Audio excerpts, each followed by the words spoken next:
And we are live. Thank you for those of you who join. Bear with us for a few minutes as we get people to join us in. We have with us today, Roger is with us. Michael is with us. He's having a little bit of an issue. So let's try something here because I think he's waiting again. There he is. There he is. Hey, Michael. All right. And I'm trying to see if the one, okay, your original one, I'm going to see if it lets me. Yeah. And I kicked them both at the same time. Sorry about that, Mike. Try again. It showed two windows, one that was active and one that wasn't. So I went ahead and selected the one that wasn't and selected kick, and it said, okay, it kicked them both out. Please disperse. There's nothing to see here. Yeah, but these are not the droids that you're looking for. That's right. There we go. He joined again. Yeah, that was me. Sorry about that. Okay. I'm on the right camera now. It showed your other instance as being inactive but still there. So I tried to kick that instance and it decided to take it personally. Yeah, no, that's my problem. I flipped open the MacBook and it tried to switch over to the MacBook camera instead of the monitor camera, and that seems to have hosed it up somehow. Actually, I think the SF 1987 by Grabthar's Hammer, I'm Here. I think it really should be I'm Here. I had a devil of a time the last time we tried to do this, and I finally just gave up. And I can tell you guys where I ran into problems with this one. And that was, of course, for those of you who have been with us before, know that when we actually begin the movie or begin the show, you see like a slideshow on the screen. And I become somewhat spoiled the last couple of slideshows we've done of Star Trek. I was able to quite easily at least overlay the closed captions so that we could see what they were saying without having to have the audio turned on. And for whatever reason, every time I extracted the closed captions for Galaxy Quest from multiple sources, from Pluto or from Max or wherever it was that's on the pay-per-view or the pay instances, the resulting SRT file, the subtitle file, just flat out wouldn't play properly with the final screenshot length movie that I set up. And it kept dorking around with me literally until like within like 20 minutes and last time. And I just said, this is not going to go anywhere, because as a result of that, I did not have I had the movie ready with screenshots, but didn't have the timer ready or the closed captions. So today we will be using the screenshot version at 15-second intervals with the timer running. I just decided to leave the closed captions alone. For those of you who may not have ever done this before, the way this is going to work is that when it becomes time, actually, I think, okay. When we actually begin, you can go to watch.trek-world.com, and it'll take you to Pluto in this case, and it'll bring up Galaxy Quest for you to be able to watch free and clear. You do not have to subscribe or register with Pluto. You can just simply say no thank you or cancel or whatever it is, and little pop-ups that show up, and it will take you into it, and it will let you allow to watch it. We actually do have to watch it on a second device, because rebroadcasting a live broadcast of a movie is a pretty serious offense on YouTube, one for which I don't want to necessarily spend the next 6 months in the doghouse with YouTube on.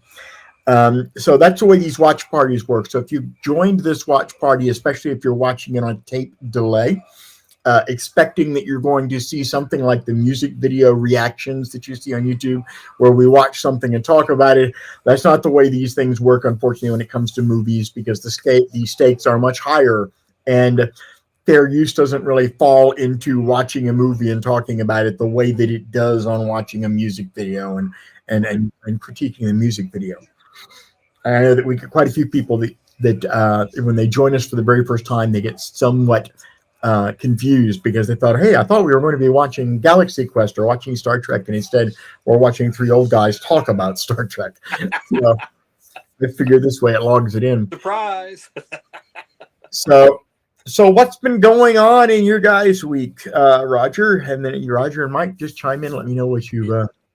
I've been busy this week with my granddaughter, so I actually was babysitting here just a little bit ago, so I was able to babysit for a couple hours and then able to get my ducks in a row and get lined up for the live stream. So it's been a fun Saturday with my granddaughter. Spent with my granddaughter. Very good. Yeah. Yeah, nothing that exciting for me. I'm just finally tackling the yard.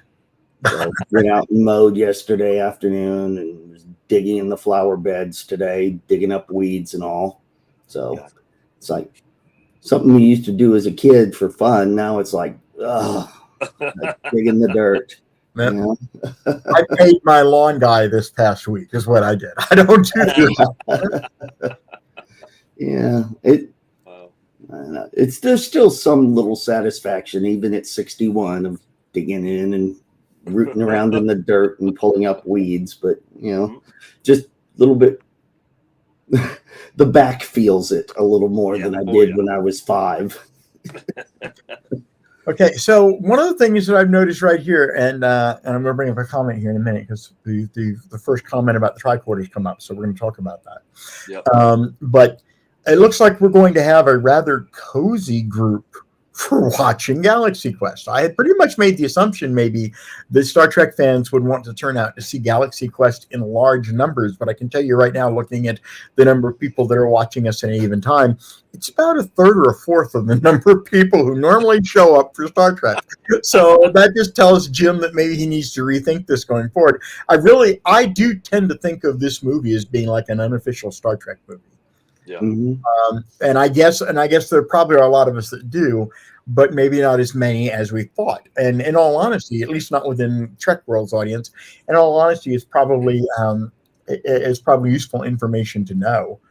But anyhow, I got to bring up SFF 1987. I got the email from Wand Company. The tricorder will be on sale soon. I want to go down a little bit of a rabbit path, and I want to stay off the politics side. Okay, but I'm going to tell you the response that I had to the Wand email, and then I'll be curious to see what Roger and Michael thought about the Wand email when they got it. But I went out on the Wand website a couple months back, 5, 6 months, maybe a year back, and you give them your name, they give you this little certificate and says, hey, you're going to get, you just reserved the Star Trek tricorder. The email that we got this week was very straightforward and very plain. And they said, but it began with a section that immediately got me thinking as soon as I started reading it. It said, we've made the difficult decision to bring the tricorder in and sell it from the Amazon UK website. And then it goes on to explain how it's going to set that up. That, hey, if you are buying it from the Amazon site and you're getting it and you live outside the UK, they will subtract VAT. So I think they said they're expecting the current price to be somewhere around $350 or something like that. Right. So that's good. But they're doing a couple things because of them choosing to use Amazon in this way that have me concerned. One is that they're going to open the store listing on Amazon in waves, which means wave 1, they're going to open up and sell so many units, then it'll close. Then you'll wait for wave 2 and wave 3. They didn't say how many waves they had. But what that does tell me is that it is first come, first served, 2 people per order. Although we know we can get past that multiple order thing on Amazon real easy. But 2 people per order. But what I think what's going to happen is a lot of people who thought they had missed out on being able to buy the Wand because they thought a la Tomy and all the other earlier Wand offerings where it was only going to be available for a limited period of time. And if you weren't really in it from the beginning, it was going to be difficult to get in. I have a feeling those units are going to sell out within an hour or two every time they open them up. So a lot of us that got our fancy little certificates will not get our fancy little tricorders to go with it. And so that concerns me a little bit. The second thing is that the reason they made that difficult decision, I can completely understand, but they really should have been forthcoming to us and honestly admit what it was. And that is that sometime within the next few days, it is expected that any tariffs that might be hit on goods, electronic goods in particular, coming from overseas, into the United States. China is being very heavily touted, and we know exactly where these things are made. Wand would have to absorb those tariffs in their costs. And quite frankly, when they designed this whole thing, a large chunk of the country originally thought that Trump was not going to be in office. So nobody really took anything, nobody ever really considered tariffs in their business plan. I understand that. But by them doing what they've done, is they've now pushed the tariff onto us. Now, granted, if they had bought it themselves, it still would have gone on to us, and I wouldn't have a problem with that. Why I have a problem with it now is because tariffs now are going to be paid through customs and through your delivery people. So you're going to buy your stuff from Wand on Amazon. They're going to charge you, they're going to mail it to you. And then where you would normally expect that it would just simply arrive at your doorstep, very, very likely, instead, you're going to get a little notice from whoever the delivery arm is in the U.S., DHL, the post office, UPS, or whatever, that, hey, there's a COD amount available that's due on this. It might be the post office or whatever. So you're going to have to make arrangements to either pay for it before. I don't think we can. But after the first notice, you can usually pay for it if it's UPS right on the door. They give you a little sticker. You can go online, or FedEx and do it online. If it's post office, you'd almost certainly have to go down to the post office. So it just seems to me that I would be willing, knowing that I, as their customer, is going to pay that extra tariff no matter what. I would have preferred that they made it as simple as possible on me. And what they've actually done is they've made it as simple as possible on themselves. And they just made it become a lot more difficult to get this little creature. Yeah. Go ahead. You guys fill me in on your thoughts on what I just said, Mike, in particular, because you have not heard me ruminate on this in the past half hour. Well, I mean, I would be surprised if if there's any kind of tariff or whatever, that it wouldn't be factored into the checkout on the Amazon UK website. Yeah, I was kind of thinking the same thing. So it's like $350 or whatever the equivalent British pounds are, plus, so much for shipping and so much for tariff, and okay, it ends up being I would have thought $400 or $450 or whatever. I would have thought that they'd have, researched the customs fee first, and maybe bumped it up just a hair to take into consideration. That in case it fluctuates, and then they would have built that into the price. Listen to this and give us their experiences. And the only reason I'm wondering is because I know that sometimes when I buy things from overseas, if you pay with PayPal, that quite often they want you to use the friends and family version of PayPal, so that they don't pay the higher ticket, but also it goes through customs as a personal object and not a purchase, so that you don't have to pay customs on it. Right. And it seems to me that customs charges aren't tariffs collect. I don't know if tariffs are collected by customs at the port, then it won't be Amazon. It'll literally be collected when they hit dirt side in the U.S. But I don't know if tariffs on parcels behave the same way. So, Michael, you may be onto something there, that because this is, what they call less than truckload in the shipping industry, LTT. Yep. Because it's less than truckload, it may be that tariffs are brokered by the delivery agency. And if that's the case, then it wouldn't have made a difference, which makes me question why they still then would not have just simply had the stuff shipped directly to them. They could have fulfilled it via Amazon from within the United States. But I don't know. I just know that if it ships overseas, if it comes through a major port, it's usually the tariffs are collected right at the port in whatever port city. So I don't know. Well, having worked with LTL, less than truckload and all that stuff, and worked. Oh, that's right. Yeah. That's what I do in my role at one point. We used an overseas brokerage company that would ship things air, via air freight, whatever, air parcel, laptops, things of that nature. And that was those costs were then taken care of on behalf of our company. So, we paid the brokerage firm, and then they took care of the tariffs and things of that nature. So Wand may have simply worked out a deal like that with between Amazon and the brokerage company. I would guess, if it was my, from my experience, I would guess these will come DHL to the U.S. I'm thinking same. I'm thinking USPS. It'll be DHL, which specializes in brokerage and international shipping.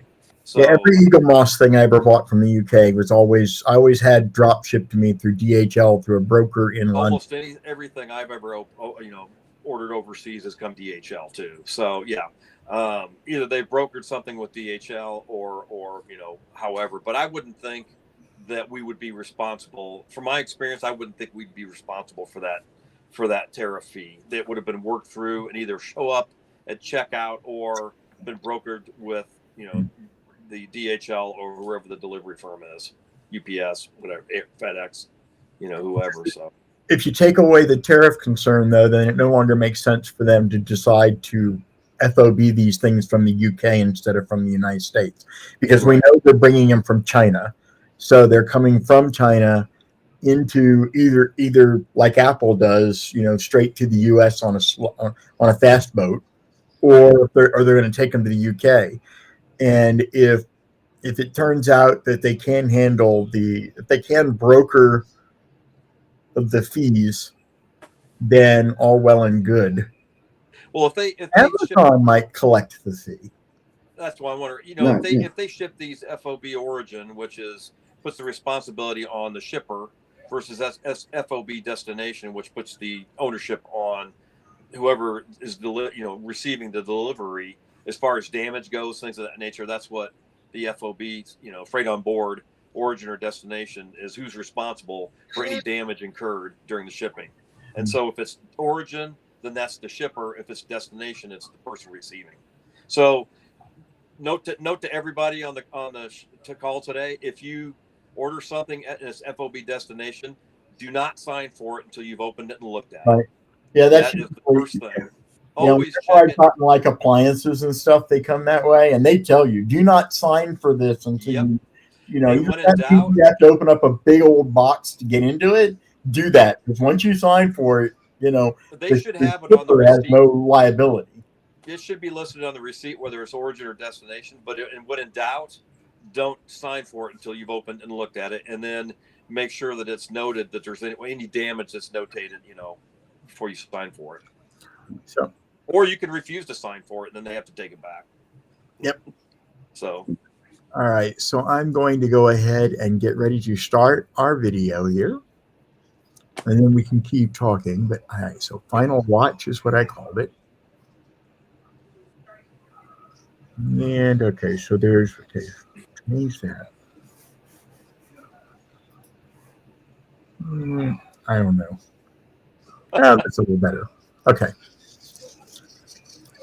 All right, so it's going to be on here. Now, one of the things they do, and I'm actually using in order to try to not put people to sleep when they're looking at the screenshots, is I'm using a pan and scan over that 15-second screenshot so that you can see some movement on the screen. One of the things that happens in the first few minutes of this video, that the first few times I did the export, I thought I had done something wrong until I realized what they were doing. Is right here. You'll notice the picture doesn't go all the way to the edge of the screen. It's not 16 by 9. Right. And what I didn't realize was throughout this movie, they're going to show you clips back to the Galaxy Quest TV series. And they always show those scenes in 4:3, which makes perfect sense. It's just not, because it was a movie, I expected it to be high def all the way through. And yet another nod to classic Star Trek, because the same thing, the remasters still are at 4:3. Well, there's actually an even bigger difference, is that apparently the movie was shot in, I believe it's like 1.18 aspect ratio, all the way up until the doors open and Tim Allen sees like the galaxy, and then it switches to a higher aspect ratio, like 2.1 or something. Anamorphic or something. That's interesting. Right. Just to kind of really hit you with, wow, this is big. Right. And apparently that was they thought they were being clever, but the theaters had a problem with it because they weren't realizing that the aspect ratio was changing on them from the first reel to the second one. And so they weren't changing it. So they ended up having to like send a note with the film to tell them that. Right. Yeah. Do not attempt to adjust the controls on. Actually, it's do widen the curtain out. You know, at the end of the first reel. You know. Now, there is supposedly at Amazon, I haven't really heard anything recently, but there is supposedly an option. They're supposed to be working on a TV series on this finally. I haven't heard anything in recent years. Hmm. Well, it's unfortunate that they cannot get all the original actors because, I'm drawing a blank on his name. The one that Alan Rickman. Alan Rickman is passed now, so unfortunately, they would have to replace him, his character, as the actor that plays his character in this. But yeah, This is a fun movie. It really is. What am I looking at? Yeah, Tony Shalhoub, pre-Monk. Yes. Oh, yes. Yes, he had done that memorable part there in Men in Black, but right, he hadn't really broken out with his most famous role as Monk. Had he done 13 Ghosts yet by the time he'd done Monk? I don't know. Yeah. I know another movie that he had a small part in was, if anybody's ever seen it prior to Monk, was Quick Change with Bill Murray, Gina Davis, and Randy Quaid. If you've never seen that movie, oh my gosh, it's hilarious. Oh, but yeah. He actually plays a taxi driver who can't speak English in that movie. So. Now, this little fellow right here, I think it was nominated for 14 Saturn Awards, and it won 7, I believe. Wow. That I did not know. It won Best Science Fiction Film, Best Actor, Best Actress, Best Supporting Actor, Best Director, Best Music, Best Makeup, Best Special Effects. Yeah, it pretty much walked away with just about everything. Holy cow. Well, I mean, the makeup effects with that Stan Winston did, especially for Saris, was just amazing. The way they were able to articulate his mouth. That was something. Apparently, that was something that they had worked on for an aborted Planet of the Apes movie or TV show, and they ended up using it on this. So Saris's mouth could be very highly articulated. Wow. And for those of you who aren't feeling old enough, this movie was made in 2000. Actually, I think it came out Christmas of '99.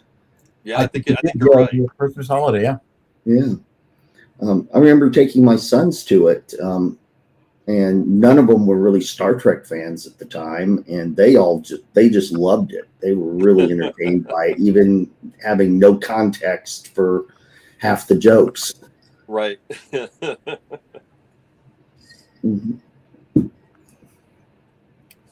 Wow, it goes. Okay, so the awards going forward. It won 2 Blockbuster Entertainment Awards for Best Actress and Best Actor. That mullet on Tim Allen there. Oh, yeah. Yeah, I know it's a spoof of the original Star Trek, but since the show actually took place in the early '80s, they definitely captured that late '70s, early '80s look. I mean, so much of it reminds me of Buck Rogers. Yes. I think a lot of people, because I've seen that in quite a bit of like I'm doing research right now on a phase 2 video, and I think a lot of us lost track of or just didn't realize exactly how much of science fiction in the 1980s was perfectly encapsulated by Buck Rogers. Yes. Yep. That one TV series, I think, demonstrates the entire trope for the entire decade and how it might differ, say, from Logan's Run in the 70s, or then, and then even the more advanced stuff, Babylon 5, stuff like that, Star Trek in the 1990s. Right. It had a very specific look and feel. This signing scene kind of hits home, what it's like to be like somebody who starred on an old TV show, and that was kind of your big claim to fame. Earlier, I think around 94 or 95, my wife and I went to an event that had three of the stars of Gilligan's Island. Oh, which one? Went on a 3-hour cruise in Cincinnati with the cast of Gilligan's Island, or at least wow. Gilligan, Marianne, and the Professor. And they did a signing before that. And this was the first time I'd ever gone to a signing and met a celebrity or whatever. Mm-hmm. And the funny thing is that my wife was wearing a Gilligan's Island shirt, and the three of them just went off on a whole conversation about whether or not they were getting any kind of residuals from the merchandising for that shirt. Wow. And they just spent several minutes while we were standing there, just talking about it, and finally, cursing TBS for marketing that, and they weren't getting their little cut of it and all. And it just kind of hit home. It's like you think of them as these characters on TV, but they're working actors. And they're not working. They're not making money. Yeah, that's true. That's true. And I think the only one, ironically, Michael, I think the only actor still alive from that is Tina Louise, to play Ginger. Yeah, and she just turned 90. Yeah, we just lost Dawn Wells like a year or two ago. Dawn Wells was a real sweetheart. I followed her on social media for years, and she was Russell Johnson too. He just passed within the last 2 or 3 years, I believe, as well. Well, Dawn Wells, died, during the COVID epidemic. She was a victim of COVID. I mean, I don't know how any of these actors were really like, but my impression of Dawn Wells on that cruise is she is just as sweet a person as she was playing Marianne. Tim, if you go to watch.trek-world.com, you will actually it'll take you into Pluto, where this is being streamed from. And the time code that I have in the bottom right-hand corner shows you we're 9 minutes in. So you can scrub right up to that point and follow along that way.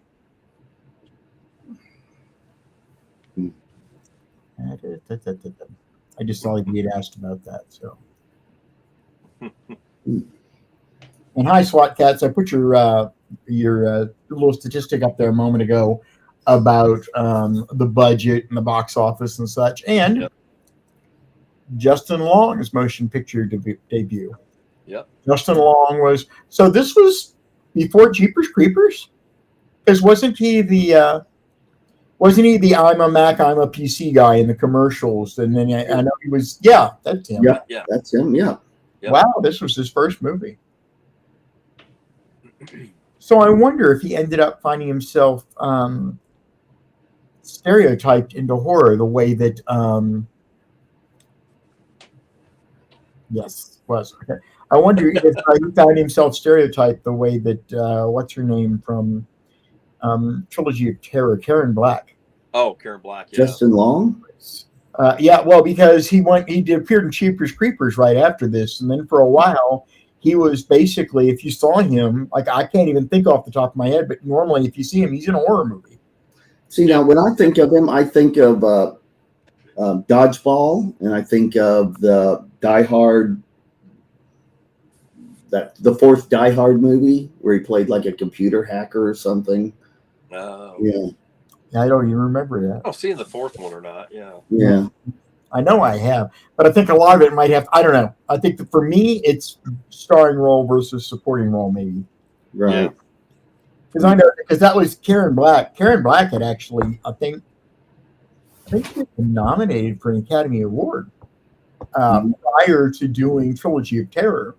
Right. And then for years afterwards, she was quite publicly very bitter about how Trilogy of Terror and how television horror in that time frame had taken her career away from her and sent her off in this little, purgatory.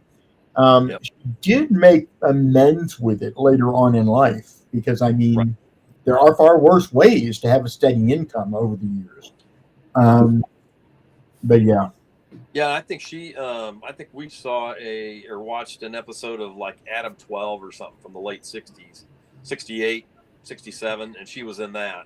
So I know she did some television series appearances or roles, before, Trilogy of Terror and things. Yeah, seem to recall her on Airport 75. 77, or no, 77. 75. You're right. Yeah. Heston. Yep. Yeah, she played the head stewardess, I believe. In Right. that. Yeah. Yeah. Yep. That's a good call out, Mike. Yeah, I forgot about that. See, now Missy Pyle here and Justin Long were both being Dodgeball a few years later. Oh. She played the Romanian or Russian player. Yeah. I like this guy right here. I do too. Yeah. He's Right, him and the girl. I mean, to Yeah. me, they were the two standout characters in the entire movie to me. Yep. Mm-hmm. And then coming up here in the scene in the limo is really, really young Rainn Wilson, who played Yes. on the Office. Played Dwight Schrute in The Office. Yeah. Now, I didn't realize the third alien behind the guy and the girl, and of course now that was a few seconds ago, but when he comes up again, I'll call him in a second. So he is the one in the back, second from the left, or second from the right. He's got an Eddie Munster haircut. Oh, yeah. Oh, the widow's peak. That little pointed peak right in the forehead. Widow's peak, yeah. Yeah.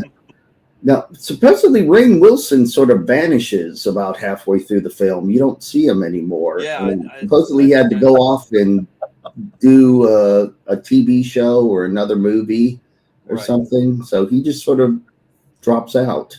FYI, Roger, just a heads up. I can hear you. You're significantly lower than, say, Mike is, but I can hear you. But apparently there is a slight thing. Don't worry with it, though. Are you talking about me? I'm sorry. Yeah, because Kurt just said something about your micro level is really low. Really low. Oh, okay. We had a hum on Roger's instance when he first connected. So he went out and reconnected, and the hum is gone. So trust me, if it's just a little bit lower than we are, you can live with that. You would not want that hum to come back. Well, my volume on the iPad is as high as I can turn it, so there's nothing else I can do, unfortunately. Sorry about that, guys. The interesting thing in looking at Tim, I like looking at the characters and how they're supposed to be, the actors from Star Trek, or their allegories are. And one of the things that's interesting here is, finding Tim Allen pretty much passed out on the floor of his glass house. That's a trope and a stereotype that was never associated with Chandler. He was never associated with being an alcoholic, a boozer, or somebody who overindulged and partied and stuff. So it's interesting that they would actually choose that to infuse in this character, because it obviously showed they were trying to infuse things that weren't just Star Trek, but that would harken back very strongly, to the prima donna attitude, maybe more than anything else. Well, I wonder too if it's because he has such a large ego in the film that what hit him with being in the restroom when they were making fun of him hit him so hard that he turned to alcohol to, ease his conscience. That was a brutal scene. You're right. Yeah. Yes. And that's why I'm wondering if Yeah. Here's an interesting bit of trivia is that in the original cut of the film, he kind of leans back and falls asleep, and then they're waking him up. They cut right to them waking him up on the spaceship. Oh. And to give it kind of a maybe it's all a dream kind of aspect to it. Totally. Apparently, early test audiences were confused by that, so they added in that little shot of the limo pulling in the alley and getting beamed up. That's wild. Interesting. Yeah. So I think we're coming up on our aspect ratio shift, or maybe not. No. Huh.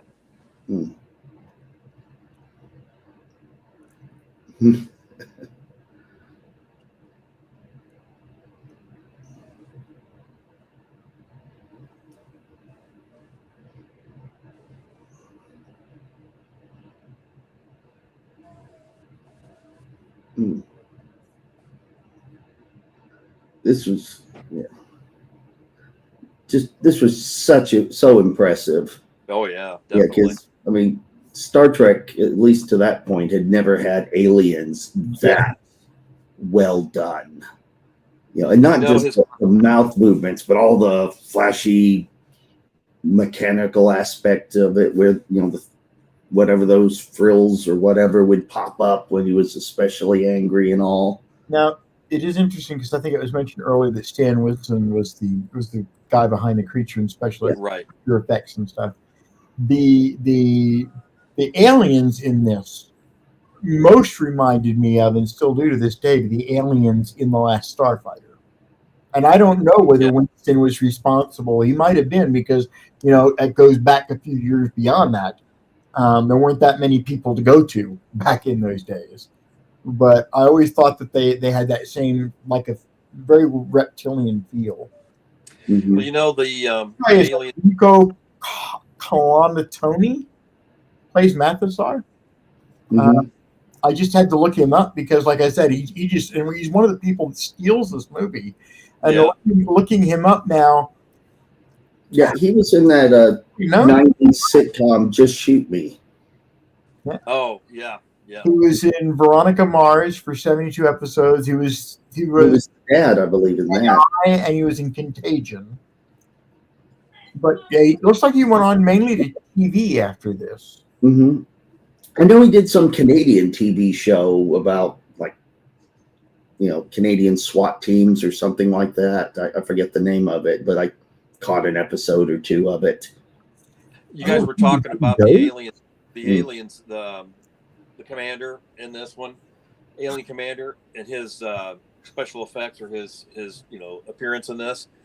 I'm going to date myself here a little bit, and I know Jim will know who I'm talking about, but the movie Gargoyles back in the day, that's who he reminds me of, as one of the gargoyles, only not quite as wicked looking, Mm-hmm.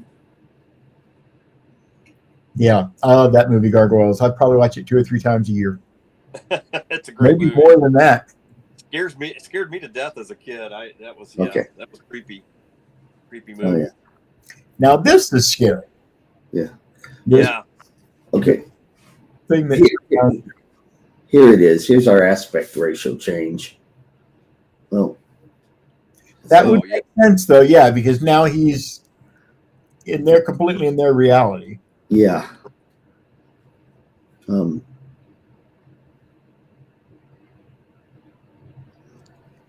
This one parking lot thing is always, for whatever reason, reminded me of the type of lot in Las Vegas that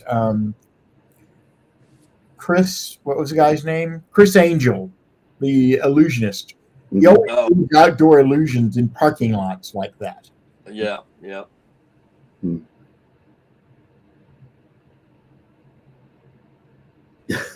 A superstore, an electronic superstore, no less. Yeah. Another remnant of a bygone era. That would have been what Electronics Universe, I guess, would have probably been the closest thing back then. But right. Yeah.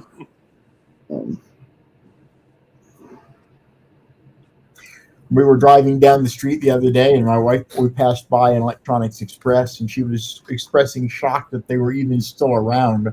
And the funny part was, well, they're based out of Nashville, which is why we have so many of them here in Nashville. I don't know whether they're national. I've never heard of them. As far as it used to be. But yeah, Fry's Electronics, definitely. Mm-hmm. Yeah, I agree, Tim. Yep, Tim, you're right.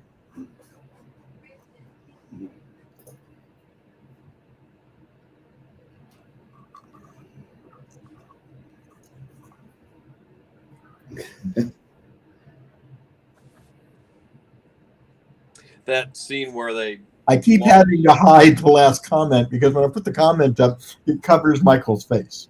So you know what? Let's do that. That'll make it a little bit better. There you go. I'm not likely to cover you up. Yeah. Plus, you captured the aspect ratio better. That scene where they launched Tim Allen back to Earth when he's getting enveloped in that. It reminds me of like embiotic fluid or something. You know, what I mean, it's like almost like a gel. Yeah. Well, it's kind of a creepy. That would be a creepy feeling, you know, to be enveloped in something like that. So yeah. Well, it was kind of like we want the transporter, but we can't just do the transporter because we don't want to get sued by Paramount. Yeah. Right. The 8th greatest Star Trek film of it, or is it the 9th? Yeah. That's Actually, I think I've actually seen that officially counted somewhere, and I think it usually reaches up like 4 or 5. It's pretty high up there. Yeah. Hmm. You know, you talk about Jim about the alien that has the widow's peak. Yeah. In this, he reminds me actually because they've got the whiter makeup on their face and stuff, and there's a couple of scenes where his eyes are a little bit like Bela Lugosi's. He almost looks like a vampire in this to me more than an alien. Yeah. One thing about Missy, one thing about Missy Pyle here is, when we started putting the film together, they realized that Sigourney Weaver was the only real female character in the show, so they beefed up Missy Pyle's role, with the romance and all that, just to have a second female character that stood out. And she ended up with a better role than Sigourney Weaver did. Yeah, she did. Yeah, Missy Pyle's just a great character actress. She's done so many different roles. Yeah. Never had a big breakout role, but just so many great character roles in films and TV.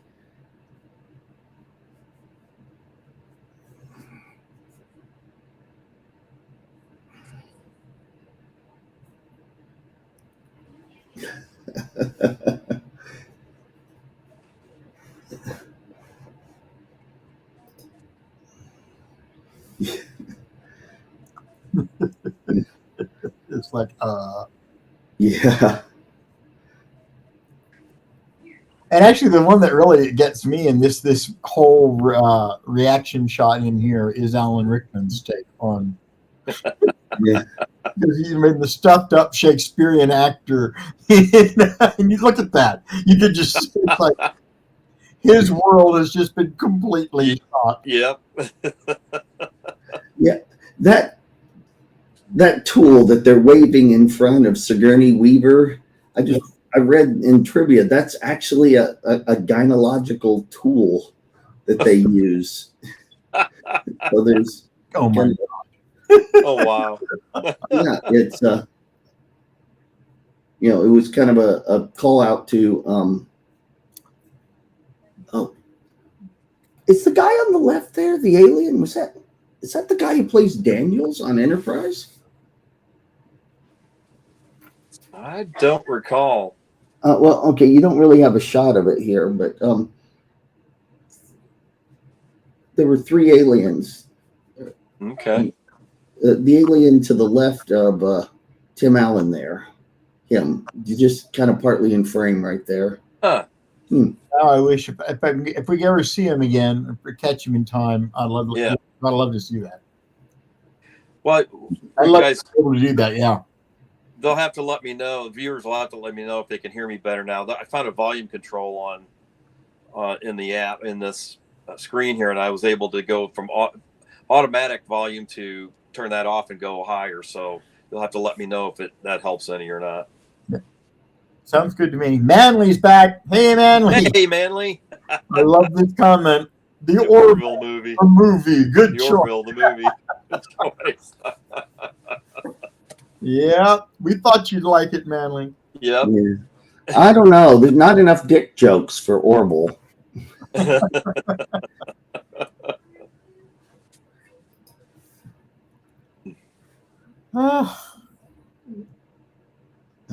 Yeah, the character behind the leader here, the alien behind the leader, he just it's almost like he takes the place of Rainn Wilson from this part of the movie onward.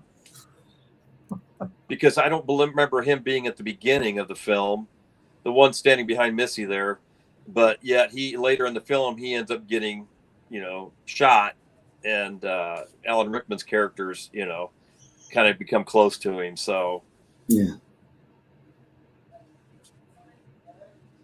But yet I don't remember seeing him in the limo at the beginning. It was Rainn Wilson instead. So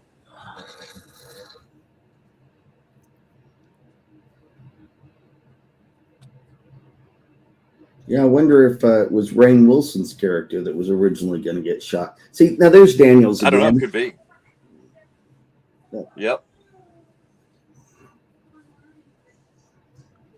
The costumes really had the late Voyager Enterprise feel. Yeah. Yeah, there's agreed, Manley. A lot of enterprise in these costumes coming through. I definitely agree with that. I mean, and in all honesty, Enterprise had not been on long. I think it only survived 4 years, and it was canceled in 2004, 2005. So this would have been its premiere year. But enough, I think, that you know the all the pre-release photography and stuff had come out by that point. Right. Yep. Yeah. Yeah, it's that definitely strike. This is kind of like these leaving the dry dock scene in Star Trek: The Motion Picture, where that that little model from the old TV show is suddenly like, wow. Yeah. Except they don't scrape the wall going out with it like they do in this with the Enterprise, like they do here. Yeah, got your answer, Mike. Matt Winston did play Daniel in Enterprise and is technically number one in Galaxy Quest. Yeah, thank you, SWAT cats. Yeah, or definitely. SWAT cats. Hey, J Rocker, nice to see you. Hey, J Rocker. Welcome aboard. Yes. Okay. It's a little bit unusual that we're doing a non-Star Trek movie, but this is about as close to Star Trek as you're going to get, I think. And some people might feel that it's better Star Trek than some of the Star Trek we've seen by specific showrunners over the past few decades. So,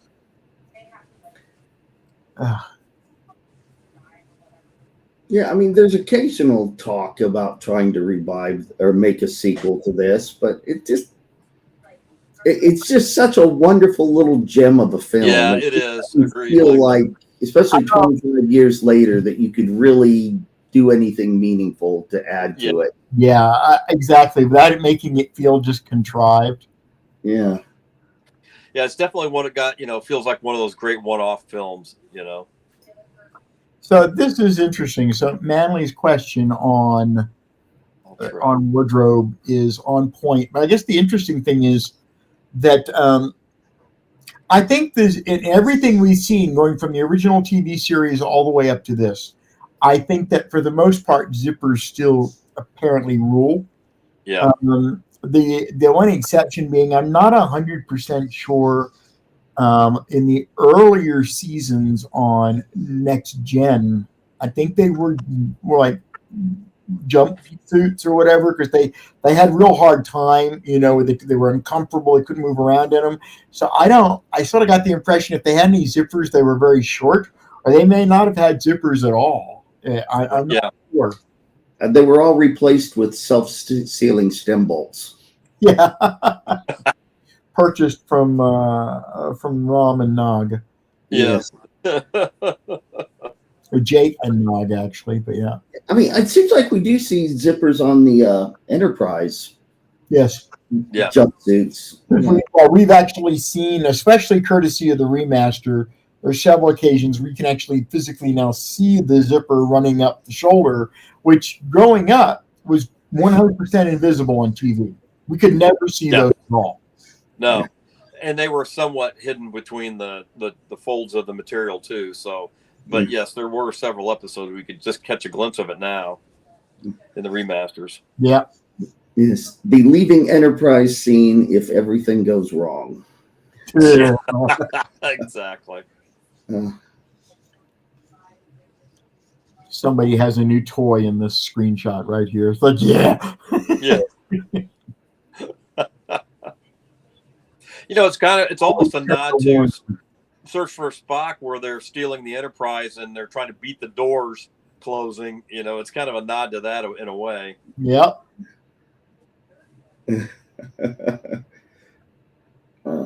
But it's so funny in this scene, and obviously these snapshots don't capture it as, you know, everybody is just kind of leaning. Yeah, they're all leaning to the side. You gotta love that. Just,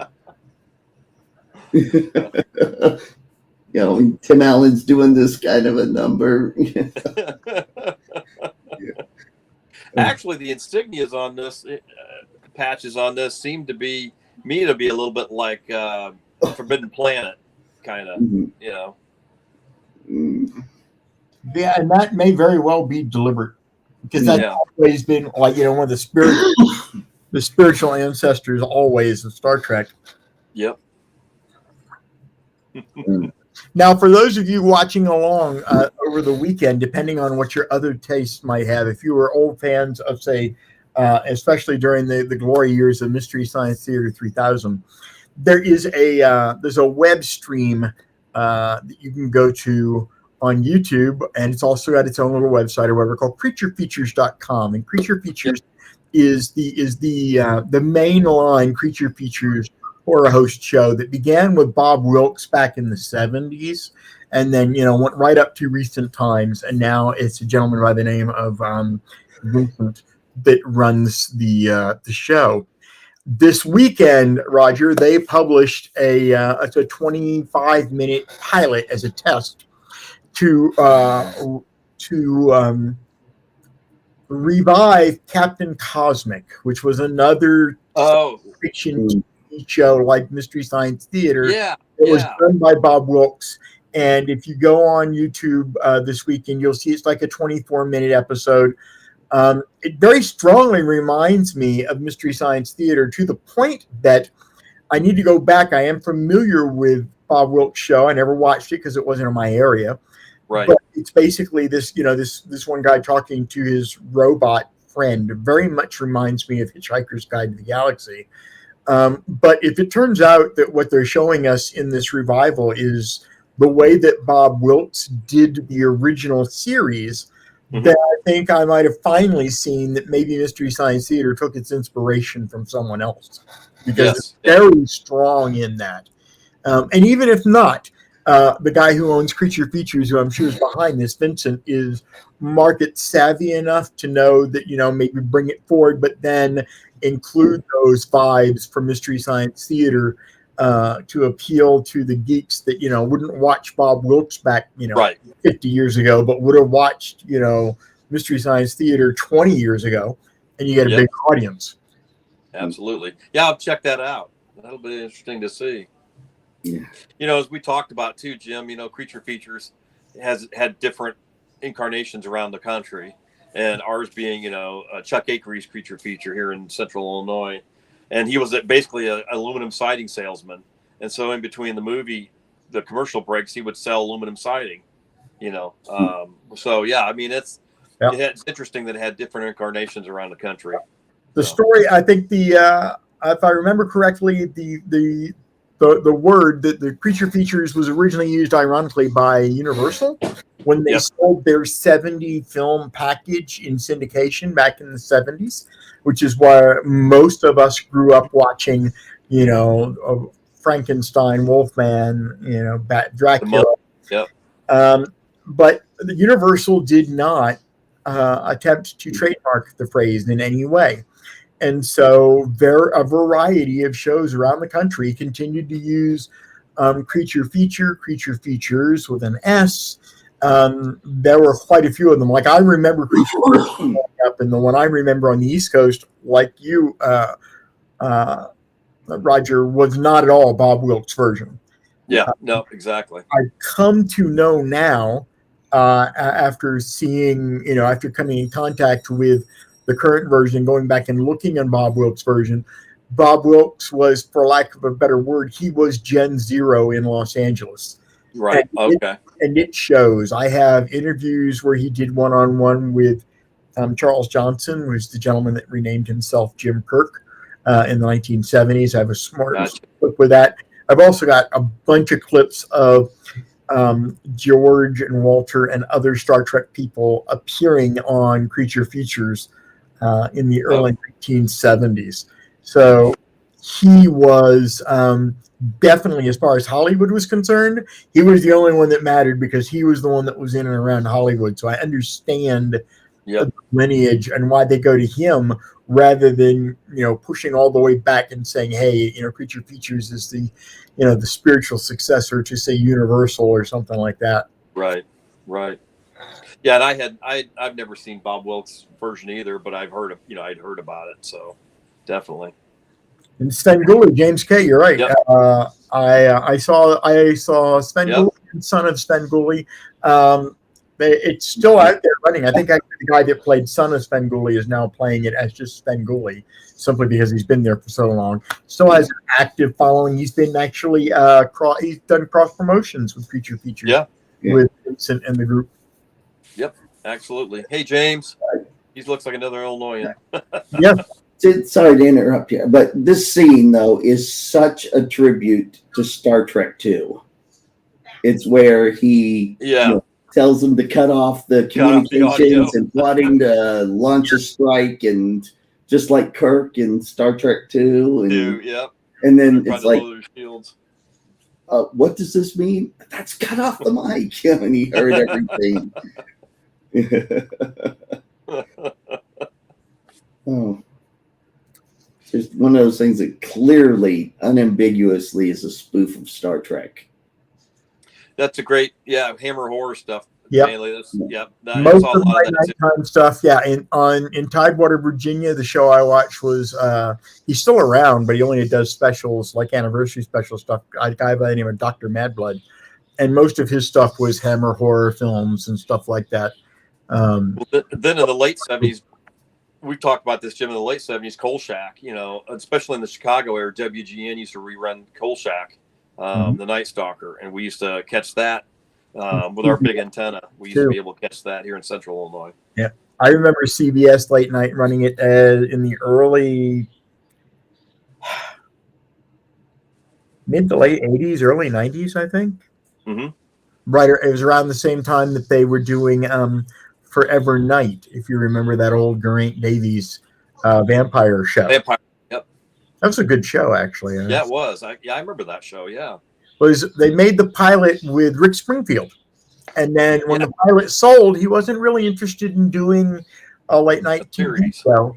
So he passed on it, and they went out and they hired this Geraint Wynn Davies, who I don't really remember what he might have done prior to that, but I have to say that he did a really good job, to the point that he is, the character when I think about it. He definitely made his own.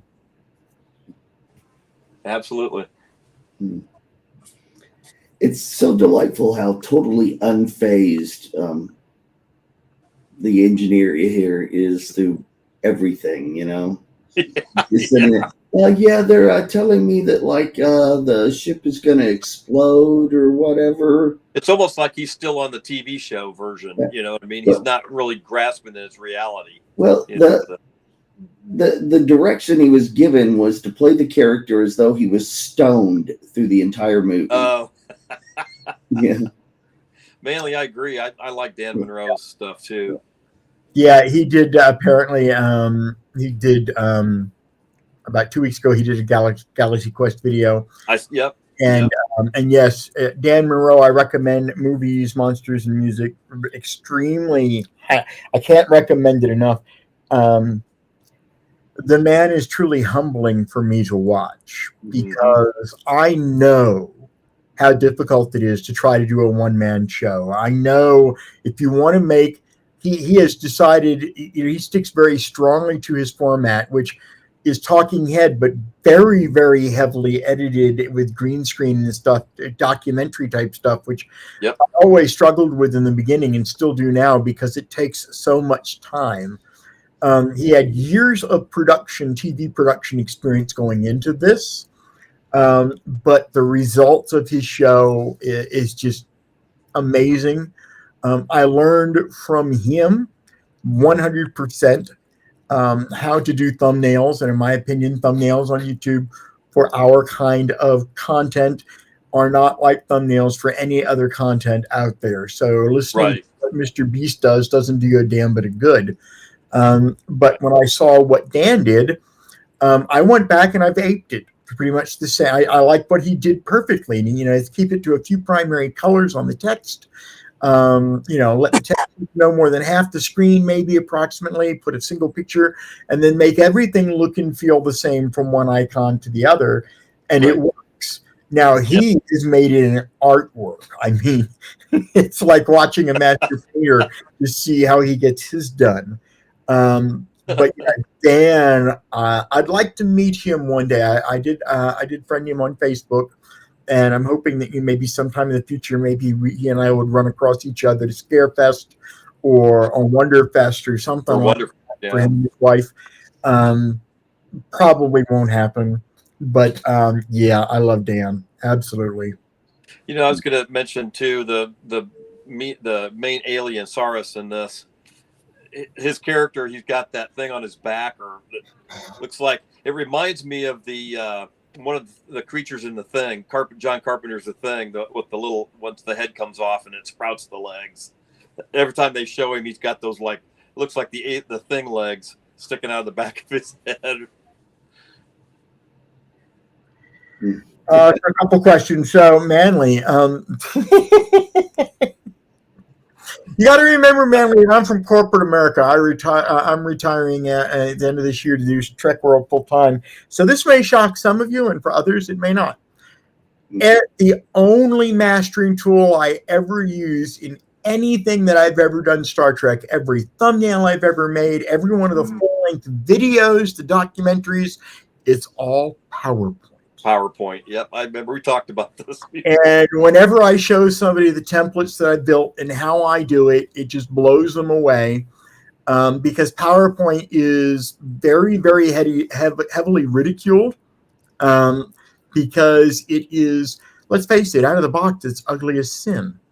But it can do a lot more than most people give it credit for. Yes, agreed. So I still rely on it very, very heavily. And if it works, why change it? That's the thing. Exactly. Yeah. And Tim, you're right. I should write him, and I probably will, because ironically, I mean, he actually watched a video of mine a year ago, but just before he either launched his channel or right at the beginning, and he left a comment on one of the videos that was really nice. And then not long after that, I felt like the master and grasshopper from Kung Fu. So, if there's only one other channel you can ever watch on YouTube other than mine, it has to be Dan's. Period. Yep. No one else's. It's got to be Dan's. I hope you keep me in there somewhere, but you can't cut Dan out. Dan's just his stuff is just so good. Yep, agreed. He could read you. He's one of those people you hear every now and then could read you the phone book, and you just love it. I can hear him now going, and how cool is that? Yeah. Yep. Is there another beryllium spear on board? Which, what, I didn't realize it till I'd rewatched this movie again, but the term beryllium spear or whatever is actually in the movie The Shadow with Alec Baldwin. They build, Shiwan Khan, who's the bad guy, builds a nuclear device, and it's in this aluminum sphere, and they call it the beryllium sphere. Huh. And I had no idea until I saw that, rewatched the movie. I'm like, oh yeah, it's in both these movies, but it means two different things. I wonder how many times we encounter something that sounds familiar to us from one movie to the other, but it is a chameleon, like you just described. It's just deliberately, when they're looking for something new they need to refer to, I wonder if there's this conscious thought, okay, let's pull out something that is like a glorified word for widget, but still basically means a widget, and we'll use it, and everybody just automatically feels more comfortable with it. Right. Well, I think they with Sphere, just so that you could have that entire scene of them rolling that giant ball around on the planet, Joe, you are so right, my friend, because I will tell you, I have invested a lot of money so far on DaVinci Resolve, and DaVinci Resolve is obviously, I think, the pinnacle for doing what we do. And I know that once I learn it, that it is going to be so much easier for me because I got the full client on my iPad, I got my MacBook, I got my PC, my iPad, everything you can imagine. I even bought one of the fancy keyboards with all the colored keys on them, and even have a speed editor with the wheels and buttons and stuff. But the fact is that I can set up something I can master something in PowerPoint and shoot it to iMovie and get it done tonight, or I can struggle to learn for the first time DaVinci, and it'll take me like 3 weeks. And so I keep kicking the can down the road. Yes. Yep. Well, again, it's like, you're comfortable with PowerPoint. Why, eventually, if you want to learn DaVinci, that's fine. But I mean, you're comfortable with PowerPoint, so you stay within your comfort zone. Yep. So. But one thing I wish I could do better in PowerPoint that I just don't think there's a really great way to do it in is chroma key inserts on video, removing backgrounds from live video while you're playing them and overlaying them. Works beautifully within things like DaVinci and stuff. Doesn't work all that hot when you're trying to overlay layers in PowerPoint. It works, but then it just most of my PowerPoint templates usually end up being about 8 to 10 gigs in size anyhow. If I tried loading one on my Windows PC, I think it would blow up and you'd be reading about me in the casualty report tonight.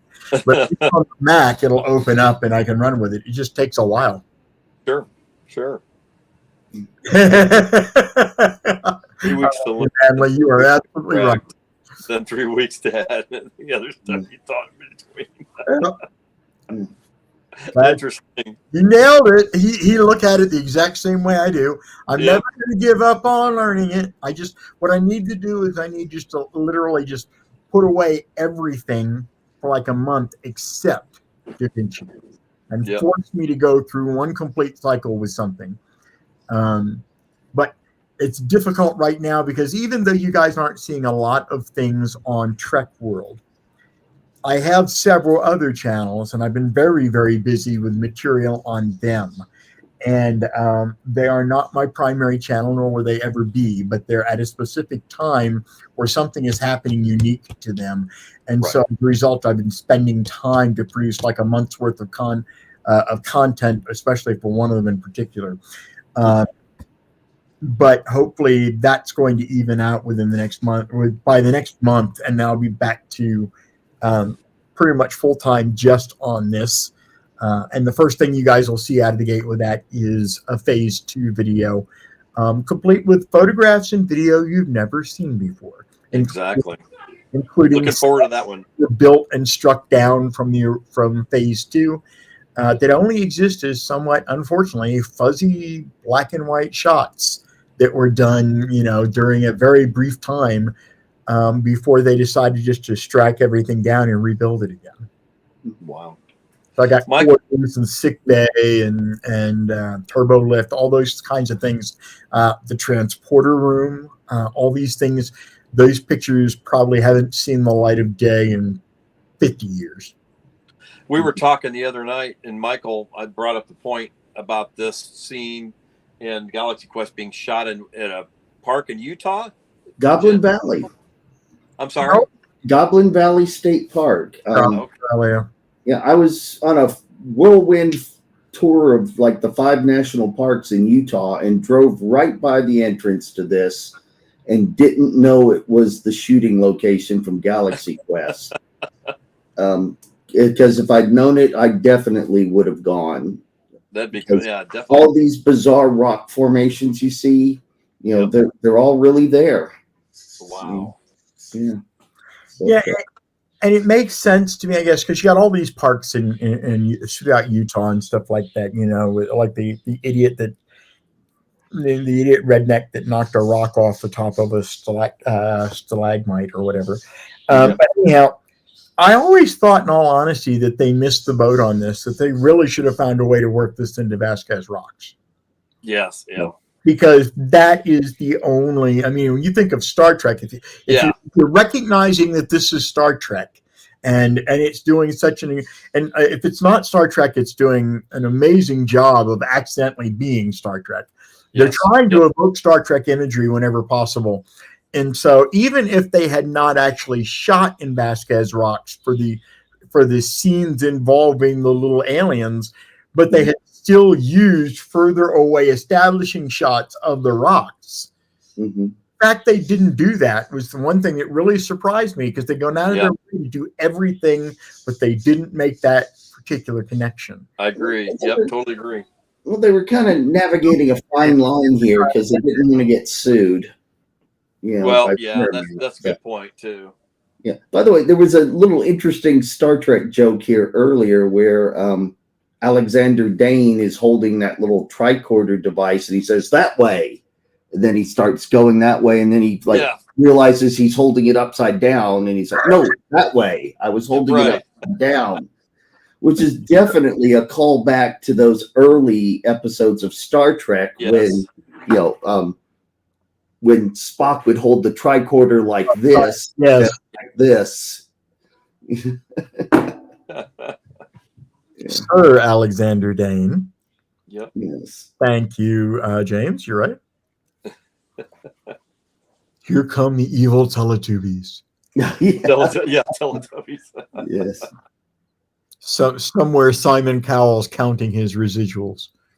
Yeah.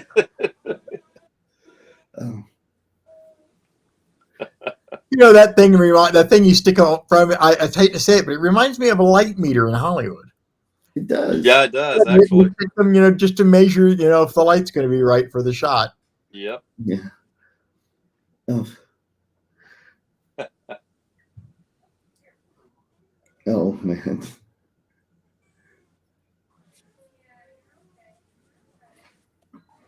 Oh, Teletubbies. Yeah.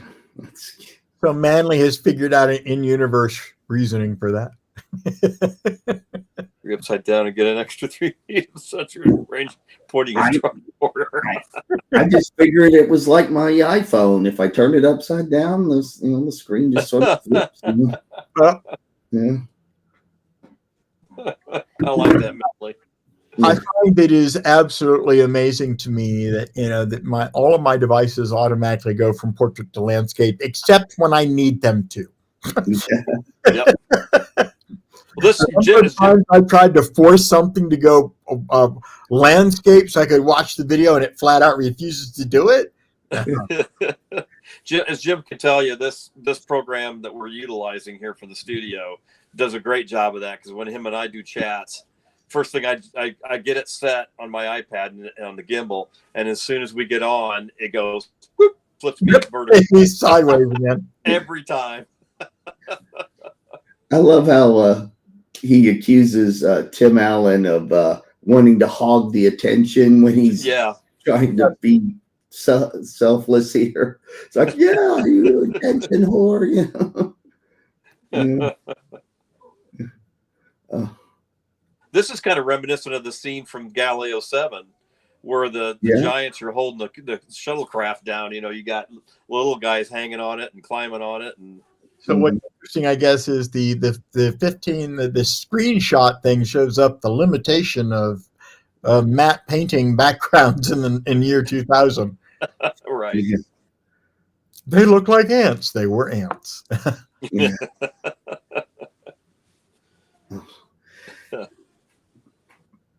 And then we got the occasional black screen. From exactly. Screenshots. Right. Man, that's a very unusual. I love how people love taking photos like that of Shatner. They always try to show he overacts because of these facial expressions. Yeah. Right there for Tim Allen. Yes. That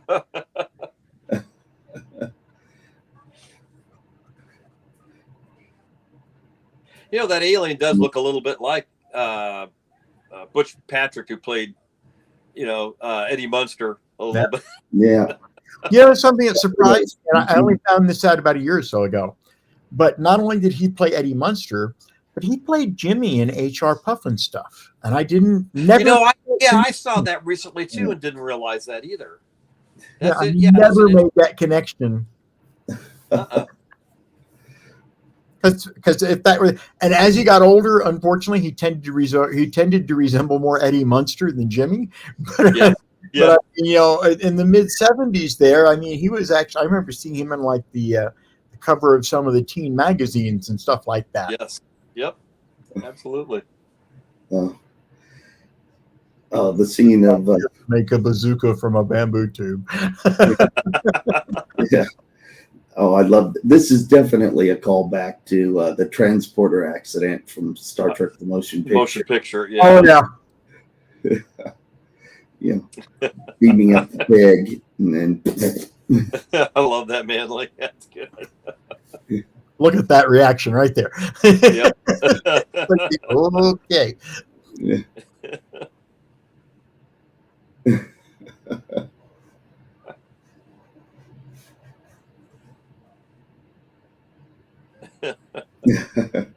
It turned inside out. Yes. Yeah. And it exploded.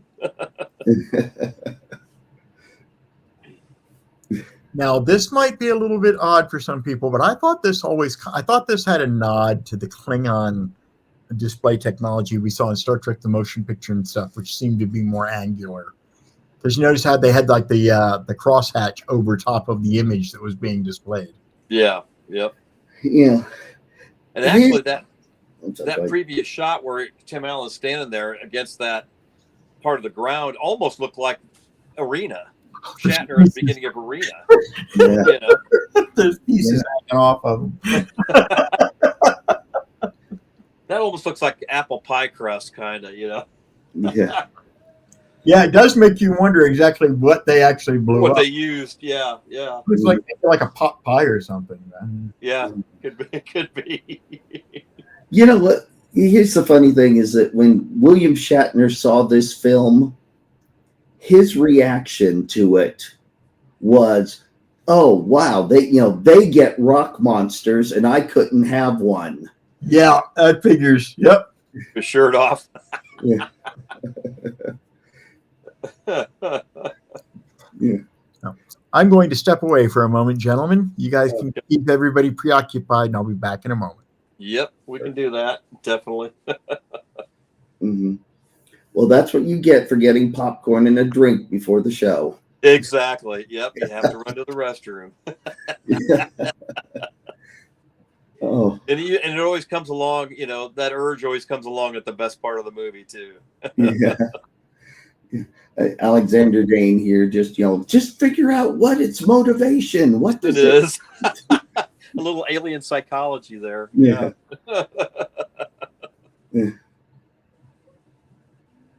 Oh.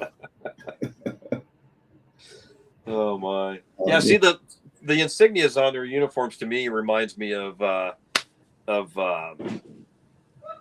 Forbidden Planet, because I think in Forbidden Planet it had the Saturn, almost had the Saturn type logo, a lot more. Oh yeah. Primitive, but yeah. Mm-hmm. Yeah. And it's hard for me to see this guy, the actor here, and this, because I remember seeing him in Monk so much. He's as we talked about, he's done so much other stuff, but Monk is what you think of now when you see him. Yeah, and of course he has to lose his shirt. Yeah, exactly. Yeah, when the rock creature picks him up, he loses his shirt. Yeah, just like Shatner. Right. Although Shatner's, it was usually ripped and hanging open or something, or they ripped it. The collar would be in place and it would rip away from the collar, and I'm thinking of Shore Leave, where it rips away from the collar and stuff. Yeah, I tell you what, I was traumatized as a kid when in Amok Time when his shirt splits open from that. Oh yeah, yeah. From where Spock slices him, and there's a tiny little red line of. Yeah, I mean it looks realistic when they slice him with that, Yeah.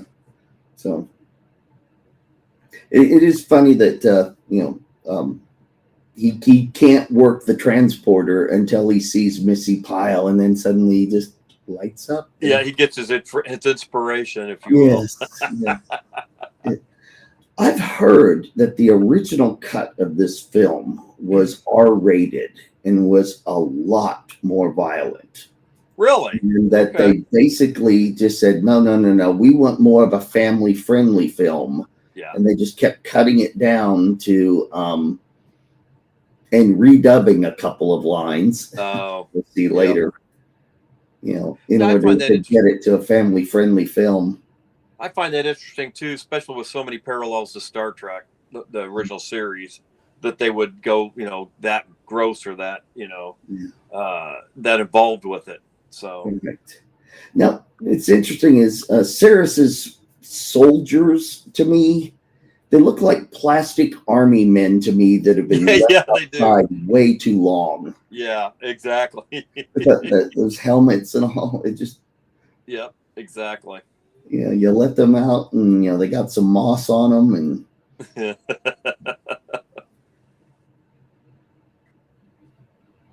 but yeah, see, he looks he looks like he's got the thing head creature on the back of on top of his head there. Yes. yeah. with the legs, you know.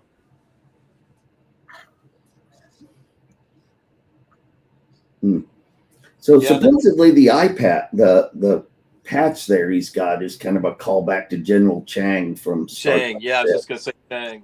Yeah. I like how they put spikes on the outside of it to indicate how badass it is. No, dude. If it was badass, the spikes would be on the side facing the screen. Yeah. Yeah. Oh my. I do like when they hit him with that device, you know, he changes from his human appearance to his real appearance and then back, you know. Yeah. Aliens look more Star Wars than Trek. Yeah. Yeah, they do actually. Yeah. Good call, Manly. Yep. Well, they We they have look like what Star Trek wishes they had if they had their Star Wars budgets. Yes, exactly. Yeah. Yeah. okay. We have a guest who may or may not show up. He's actually it's ladies and gentlemen, I'd like to introduce you to Mr. Claude Rains. It's David. Hey, David. Hi, David. Hello. Yay! Glad you were able to make it with us today. Yes.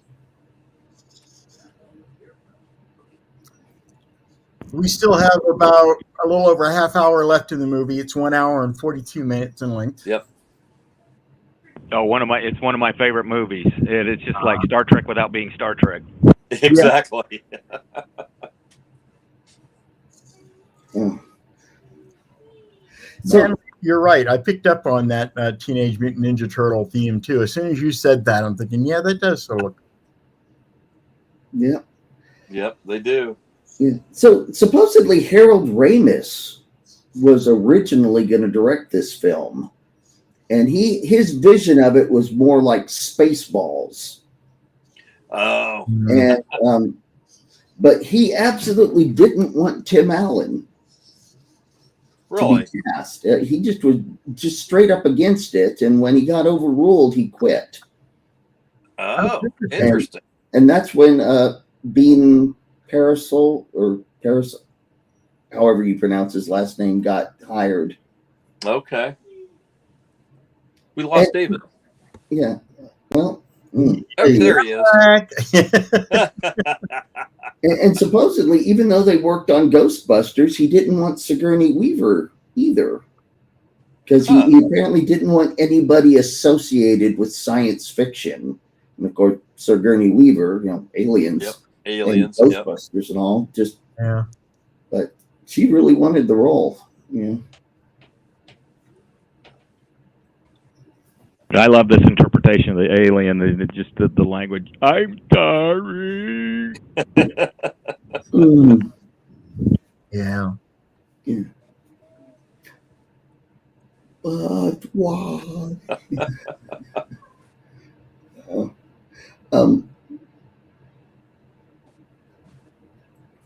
They actually did work. They actually did work a really touching moment into the movie. They really, you know, and for me, the first time I ever saw it, it was like somewhat unexpected at the moment that they brought it into the screen.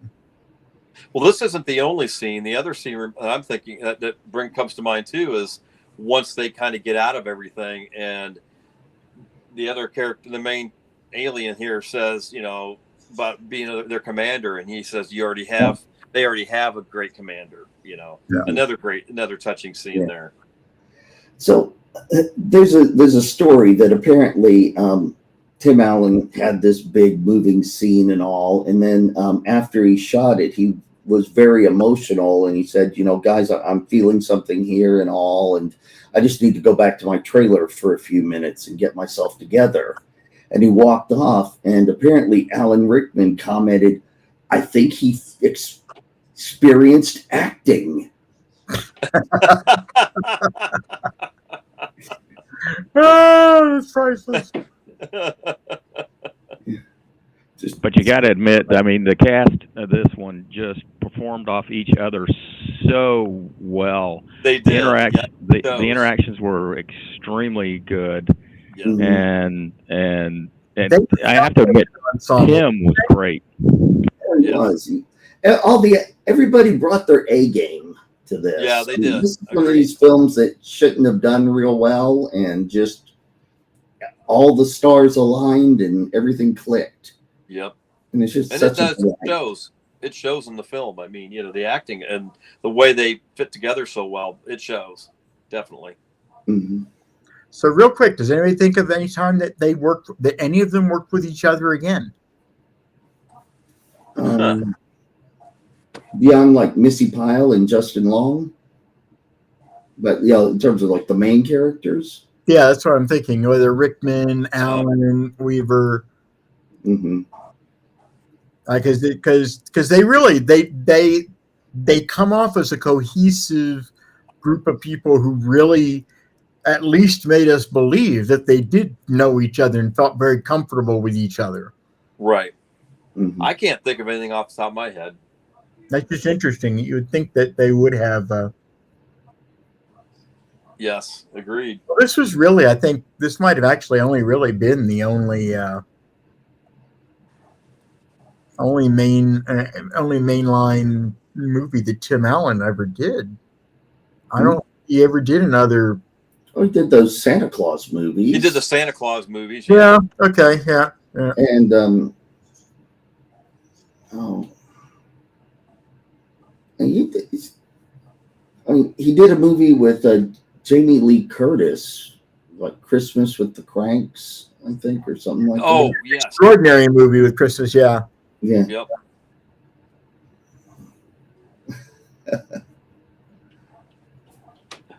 Interesting. So yeah, all the Christmas stuff. Yep. So it's almost like we were talking earlier about, Karen Black going off into horror. Maybe Tim ended up being with the holiday fair. Mm. I never thought about that till we just mentioned it. I couldn't think of anything else I'd seen him in. Now I know why I couldn't think of it, because it's basically just those Christmas. Everything I've seen him was Christmas related. Christmas Thanks was incredible. I love that movie. This is one of the few films where Alan Rickman doesn't play a bad guy. I mean, Quigley Down Under, he was a bad guy. Of course, Die Hard, and then in the Potter films, he was Snape, Professor Snape, that initially in the first few movies was deemed to be an evil character. Mm-hmm. Buzz Lightyear. Thank you, Manley. You're right. Oh, yep, Buzz Lightyear. Yeah, Toy Story, Buzz Lightyear. Yep, good point. Which you got to admit, this was probably that sent him into the movie careers and stuff like that. This really shot. Yes, this really it shot launched him. That launched his career. Yep. This would have been probably was actually the high point of his career, box office wise. Right. I don't know. Actually, this movie did not do that well. I would have thought Toy Story would have been more profitable. Yeah, but I mean, as far as percentage ownership and for what you walked away from with. Gotcha. Yeah. Although, you know what? I bet you he probably has pocketed more money as the various incarnations of Buzz Lightyear over the past decades or something than anything else. Right. Oh, I'm sure. Maybe. It's his TV shows, I think, probably. The Home Improvement stuff. Yeah. Home Improvement and Last Man Standing. And oh, yeah. Yep.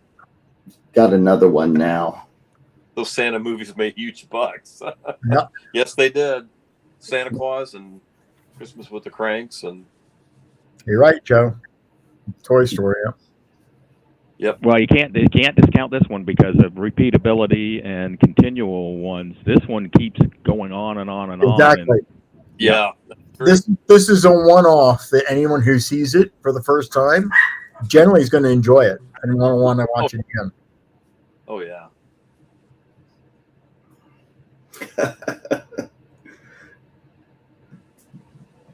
Now, what's really ironic is of all the various, and Roger and I were talking about this about a week earlier this week, I think, of all the various Star Trek stereotypes and tropes that we see in this movie, the one that has no fit whatsoever is the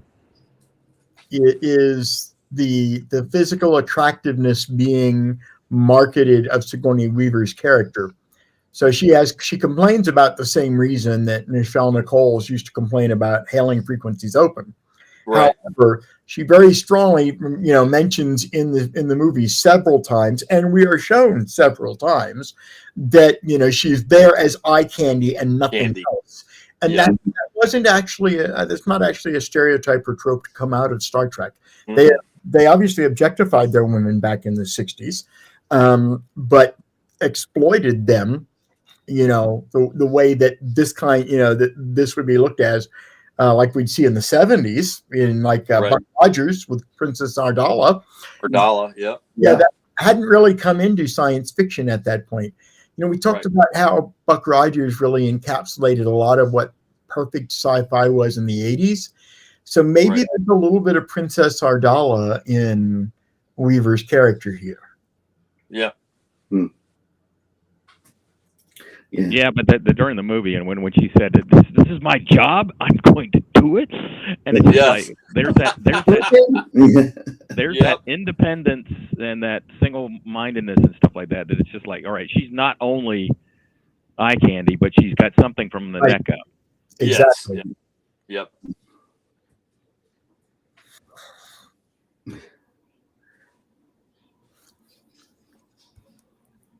I just wish they had done. You're right, said I always thought she did, and I'm surprised that she never, even at least for movies, could just be a wig, obviously. But I mean, she never really went back to trying that look again.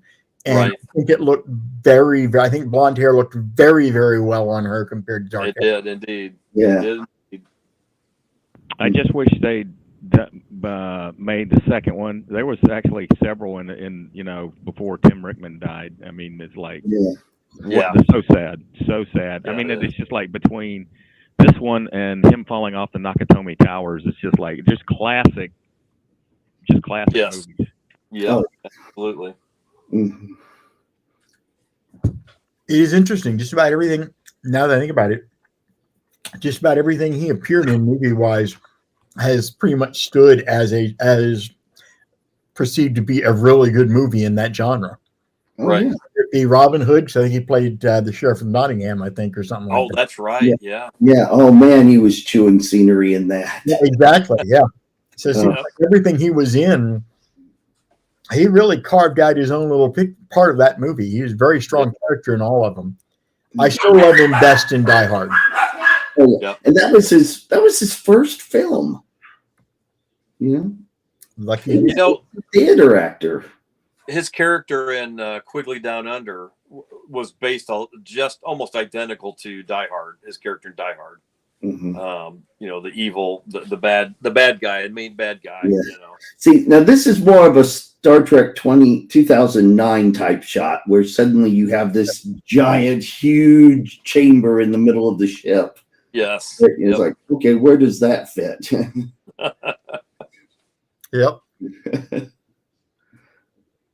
Yes, thinking about Nakatomi Towers and Die Hard and stuff.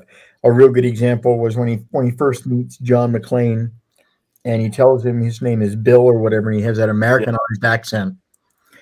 And if it's the first, it was his first movie, so the first time I ever heard him speak, that's what I heard. And then to see him, hear that British voice. And actually, I think now I think about it, I think we actually did hear him with his normal voice first. I think we did see him with his guys first, and then he does the Bill voice with McLean. It's like McLean. It's like, man. Maybe you're the lucky comic relief. That's such a great line right there. Yeah. The lighting elements behind the walls shining through the cracks. Did that start with Next Gen, or did they steal that from an earlier sci-fi movie? It's all over this movie. I think it might have come from outside of Next Gen. Yeah. Because I don't think it stood out in Next Gen. I mean, they did a lot of that kind of side type lighting in the corridors on Star Trek: The Motion Picture. Yeah. You know. Well, if you go back all the way to Forbidden Planet and the stuff like that on the Cruiser 57 and stuff like that, as well as Lost in Space. Yep. It seems to have resurgences and going back and forth as far as special effects. Bill Clay, thank you very much, James. Bill Clay, Bill Clay. Yep. Yeah. Watt says Rickman later revealed he almost didn't take the role, for he didn't think that Die Hard was the kind of film he wanted to make. I am so happy he changed his mind. Yeah, me too. Makes you wonder, though, knowing what his personality really was. It makes you wonder how much that role then morphed in the hands of the writer and the director once they had the actor chosen. Right. Gosh, the Crushers. The Crusher scene. Well, forget that.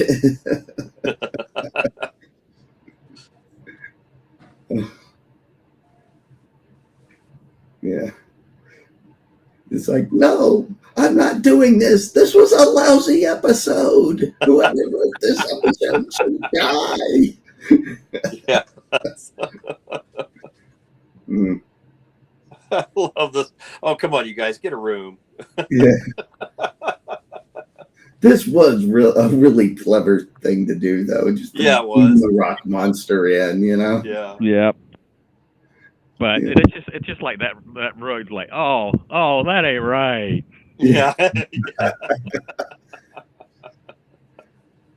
Oh my. Yeah. What's he make the comment something about? Oh, it's the simple things that you really appreciate, or something like that. Yeah. Beams that rock creature in there.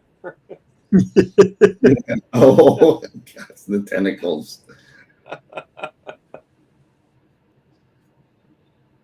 Yeah, I love that look that Fred gives. Like, he's totally cool with it, you know? Yeah, the tentacles and everything.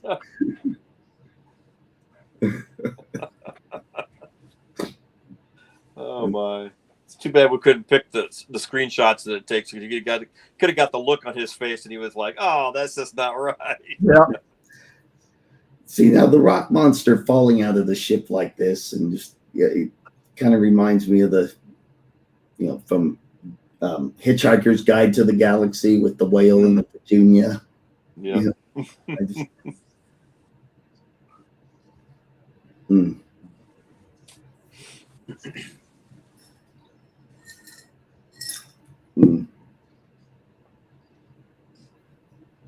If I grab Thor's hammer.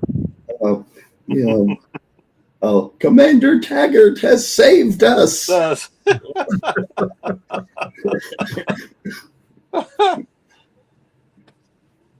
Yeah.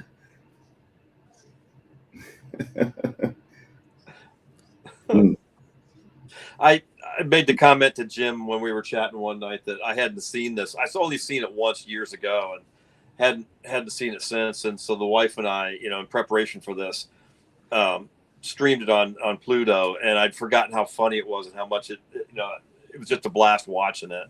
And so I ended up ordering it on Blu-ray, and I've got a Blu-ray of it coming. So. I mean, it works on so many levels because it's incredibly funny, but it's also a really good action film. Yeah, it is, really. It's a nice ride. Characterization. So it's a nice ride, science fiction-wise. It's a very nice ride.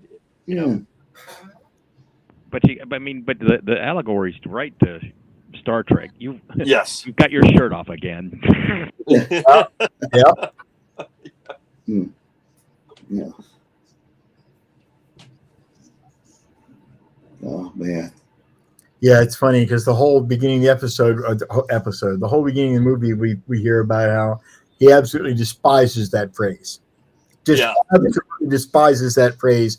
And yet here, you know, it's the most poignant moment in his life that he's ever going to utter it. Yep. You shall be avenged. Yep. Mhm. Oh, that expression is just like, Yeah. Yeah, look out now. That's actually pretty good. This thing is, you know, I don't actually, I run a routine that just extracts the screenshot and usually it catches it at the wrong time. But Yeah. that was a perfect. Yes, it was. I'm sure that image was probably on his face for no more than 2 or 3 minutes or 2 or 3 seconds of camera time before they did something else.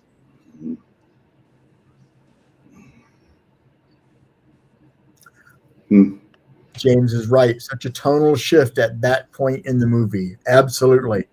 Yep. It's like we're no longer in Candyland. It's that whole concept of, you know, it's all fun and games until somebody loses an eye. Yeah. or a hammer. Or a hammer, yeah. Oh, this is so funny. They push the button and then it's like it keeps counting down and it's not working. It's not working. Oh no. And it's like, oh right. It has to stop at 1 second. Right. To be dramatic. So James asked the question, and for those of you who might be watching this live or afterwards, you can leave a comment if in order to give his answer. But did they include commentaries in the Blu-ray? I haven't gotten my copy yet, so I can't tell you at this point. I don't know. Although I have heard that one of the releases of it, one of the language choices you can pick is Thurian or whatever. So you can actually watch the film in Thurian. Wow.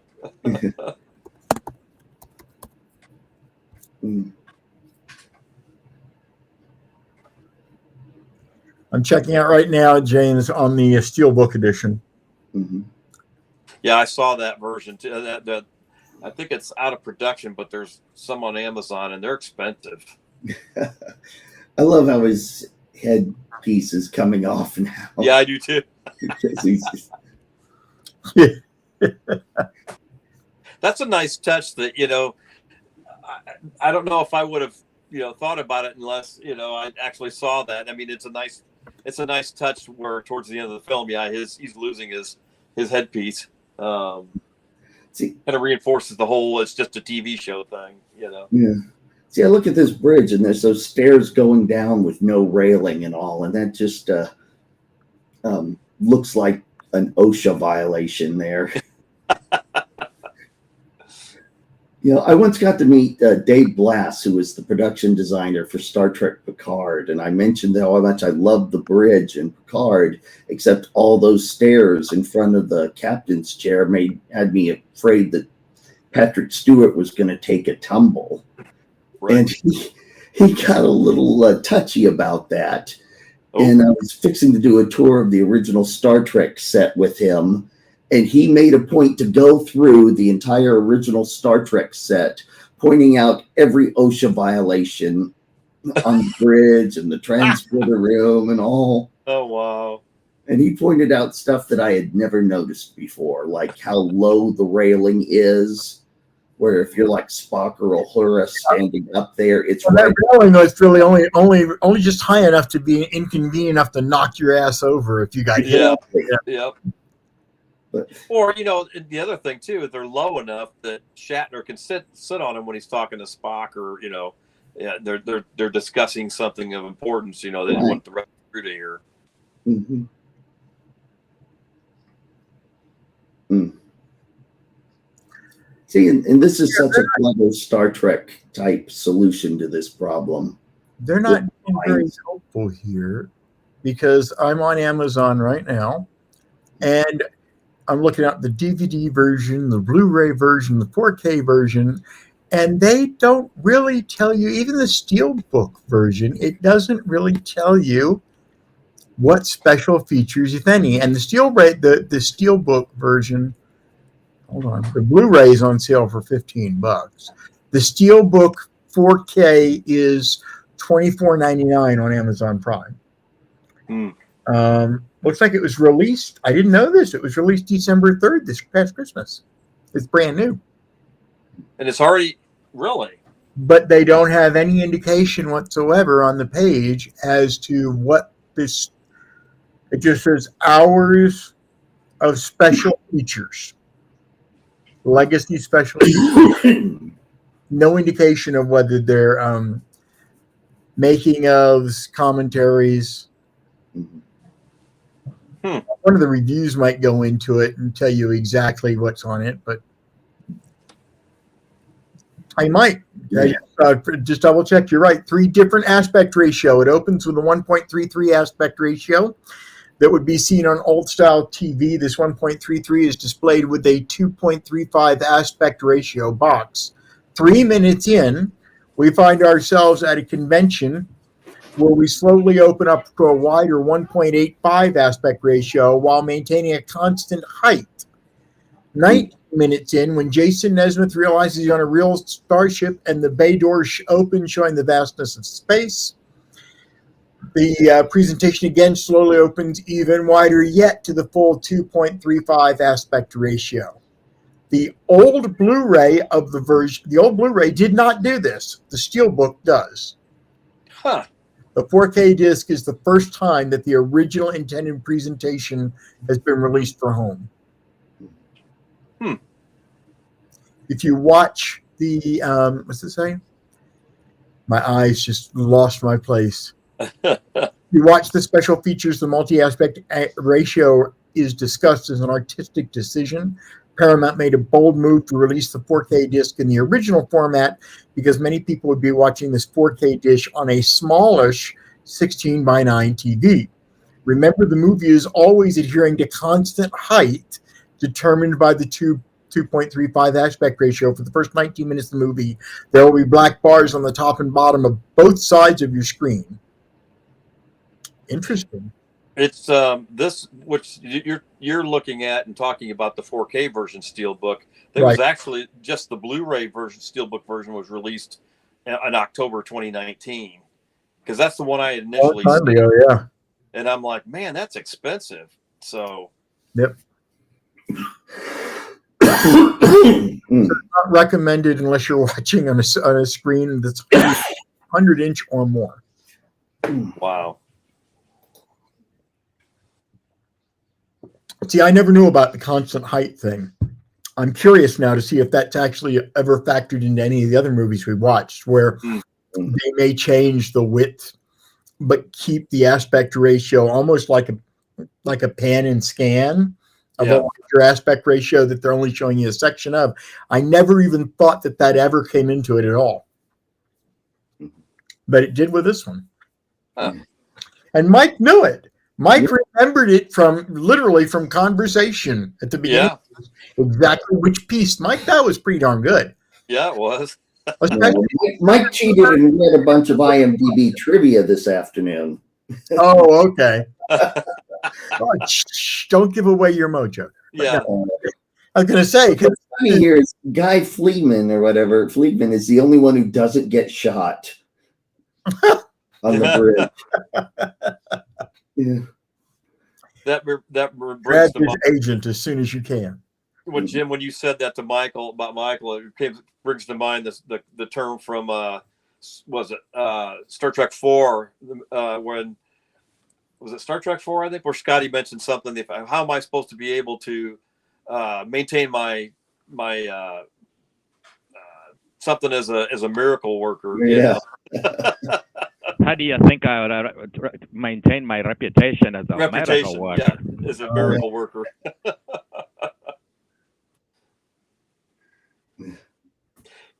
I'd forgotten about this. James Wright. I remember this. When this first came out, there were fake documentaries about the TV show Galaxy Quest and a fandom known as Questarians. The cast did interviews in character. I remember that. I remember seeing on the Sci-Fi Channel.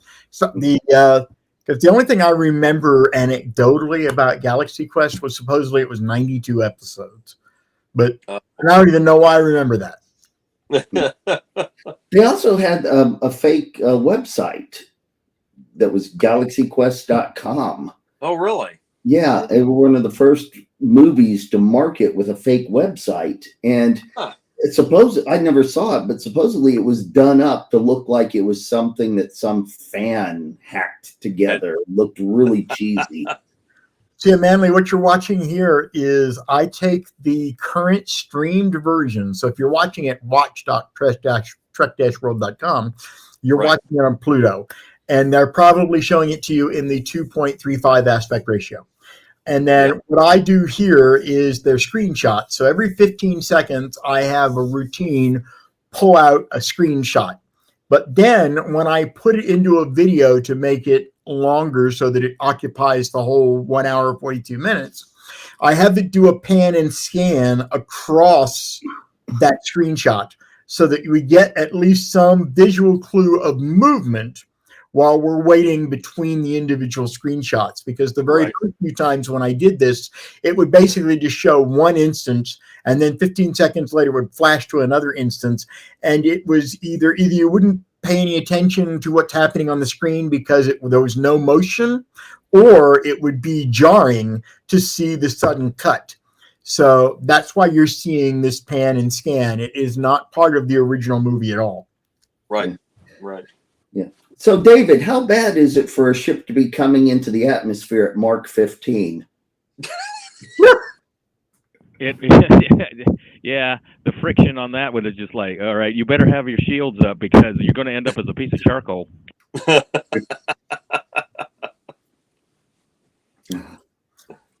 Yeah, James, I'm pretty sure they were referring to projection screens, anything above 100-inch projection. Yeah. I always felt sorry for the people in these with these cars. Yeah. Yeah. And it's miraculous it smashes into the building and nobody's hurt.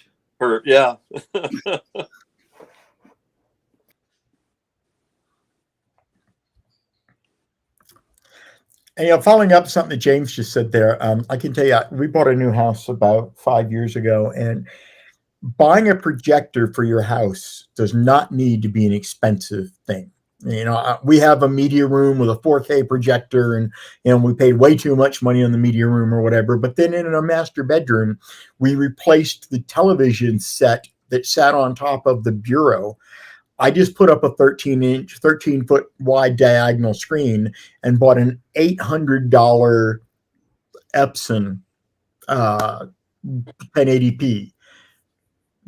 If you have a wall in your house somewhere that you can watch TV on, projectors are very, very inexpensive compared to other large screen televisions these days. And the quality of even the cheapest ones are absolutely amazing. And you don't even have to have my media room, of course, is really dark, but the one in our bedroom, I can watch it when we're watching TV with the lights on. Now, granted, I prefer to watch it with the lights off because the color balance is different and better, but you can actually get quite a bit done. So if those of you who have never experimented with a projector, simply because the reputation was that it was, had to have a lot of floor space and it had to be expensive, experiment. You can always take it back to Best Buy if you don't like it or something, but experiment, put it up against a wall in your house first. And then if you don't want to pay for a screen, I ended up buying screens in both cases, but you can even just get yourself like eggshell matte paint from, the local paint store or Home Depot, and paint the wall so that it's reflective but doesn't have glare spots. You can do projectors on a budget easily. Nice. Or you can buy a standard screen in and of itself and just hang it on the wall like a frame with frame picture. Yeah. Matter of fact, the very first time I did that, David, it was so funny. Chase and I were putting one together in the old house that we were in, and the house had been built in the 60s, so there was nothing like a media room. So we literally converted a 12-foot by 12-foot bedroom into a private media room. So I had to use a short throw projector. But what was funny was there was a window on the outside wall. And when I bought the screen. We assembled the screen on the floor, and that's the worst part of all of this, is stretching it and getting everything out, and then discovered we could not lift it off of the floor because all of the trim around the window prevented us from being able to raise it up. So we had to take it all apart and redo it all over again. Oh, no.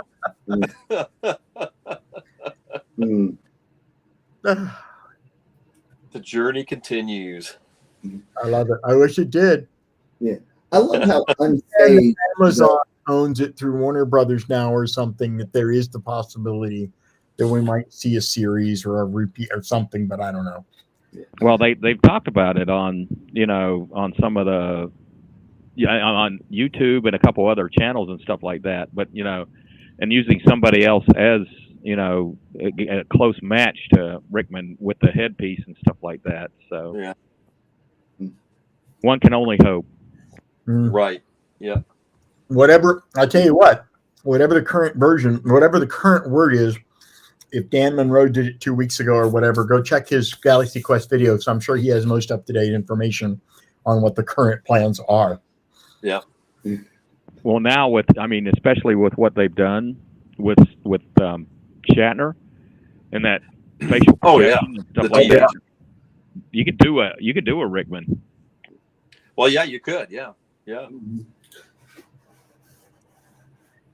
That's a good point. Yeah. Yeah.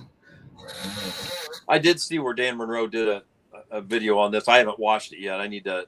I've subscribed to his channel too. Yeah, I think it was Manley who said, or forgive me, it was one of the regulars who spoke up pretty early on and said, yeah, 2 weeks ago he had done one.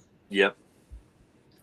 Yeah. It seems like I saw something somewhere where Shatner was at least talking or exploring the idea of coming back and doing something with Star Trek. Yeah, I saw that as well. Yeah. What I don't know, though, in all honesty, is I don't know if that's with. The reality is right now, Kurtzman still has the overall control as showrunner, and I don't know whether anything that there's been discussed recently. I haven't gotten the impression that it's anything specific with Kurtzman's people, as much as it might be working with folks about trying to make. Would he be agreeable to, to appear in something and maybe then shop it? And I don't know if that's as a result of Section 31. Mm-hmm. Section 31, even though most people panned it very heavily, one of the things that Jonathan Frakes nailed it. And he said, Section 31 proved to Paramount, at least, or Skydance now, that you can do quite frankly, a low budget Star Trek movie, without investing in a TV series that's going to have 50 episodes over 5 years and cost you $200 million. You can spend $5-10 million on a low budget or a TV production movie like Section 31 and get it out there. And if everybody loves it, then wonderful. You'll get residuals forever. If everybody doesn't love it, like what happened with Section 31, Section 31 did not hurt Star Trek's franchise in any way whatsoever. And they definitely made their money back just in being able to offer it the first or second time. So I think you've got a lot more potential for one-offs and specials in this new world. And that wouldn't even have to follow, even with Kurtzman being over the show running or the agency, for lack of a better word, it wouldn't even have to follow any of the storylines, because as we know, I don't think it followed any of the timeline that was in Discovery, because it didn't make sense where she ended up. It was supposed to be back before they split off the Prime universe and the Mirror universe. And then at the end of Lower Decks, we find out that, they were finally able to explain that Discovery actually was in an alternate timeline because of the way the Klingons appeared. So they were able to compartmentalize things. And to be perfectly honest, in the very beginning, when most people were complaining about Discovery, and I complained a lot about Discovery all the way through, but I still watched it. It's still Star Trek, and as a result, it's going to have, I have a degree of loyalty to anything that has the word Star Trek in it, because if you don't, there will be nothing that has the word Star Trek in it. Right. But I always sort of thought, even though they were saying the movies were an alternate timeline, but this was supposed to be the Prime, I just made it up in my head. I don't care. It's a parallel alternate timeline for me. And would it really matter? Would it really even matter after all this time if we found out the true alternate timeline was toss, and everything that we've seen since then is just a different variation, but that didn't evolve in that? Who knows? Yeah. But Yeah. That the multiverse, I think, has been explained. When DC did it back in the 70s and 80s with Final Crisis, they got science fiction fans and stuff, I think, to understand multiverse very, very closely. And then later on, we saw it show up in literary epics by whether it be Robert Heinlein with his Lazarus Longs books, or Stephen King with Gunslinger, the Dark Towers. And then, of course, Marvel brings it to the rest of the world. I think people now have no brainer just saying, yeah, okay, different universe. It's a different person. We understand why they would behave differently. But I think the movie concept of that and TV concept didn't come around until Marvel. I don't think anybody gave it a good example of what would a multiverse look like. Right. And I think the best one I've ever seen was the Spider-Man movie they did during the pandemic. Brought back every last one of them, and made it all look free. I mean, the first Sam Raimi Spider-Mans, they're old. They're like 30-some years old, and yet every last one of them looked great in that movie. Yep. Even Doc Ock or whatever, he even looked good because he was a guy in like the second movie, like almost 30 years ago. Right. I like this. Manley says one more thing here. In the final Trek episode, Kirk will wake up a 9-year-old boy who dreamed of space. His mother would tell him to brush his teeth, and the school bus is coming. Which actually is not very far off the original, the very first scene that we see in Star Trek 2009. Yep. Yeah, because that was the difference. Well, 2 hours and 2 minutes for everybody. I want to thank you all for joining us as we went on this little trip down memory road. And we will be back again in 2 weeks with this time a Star Trek property that will be on the live stream for the watch party. So we'll get back to basics on that. But I really did want to take the opportunity, since it was currently being shown on Pluto for free. I figured it would be a good time to jump into this and anything else we might grab from time to time on Pluto while it's free, simply because otherwise, when I go looking for stuff, it's not free and we have to figure out something else.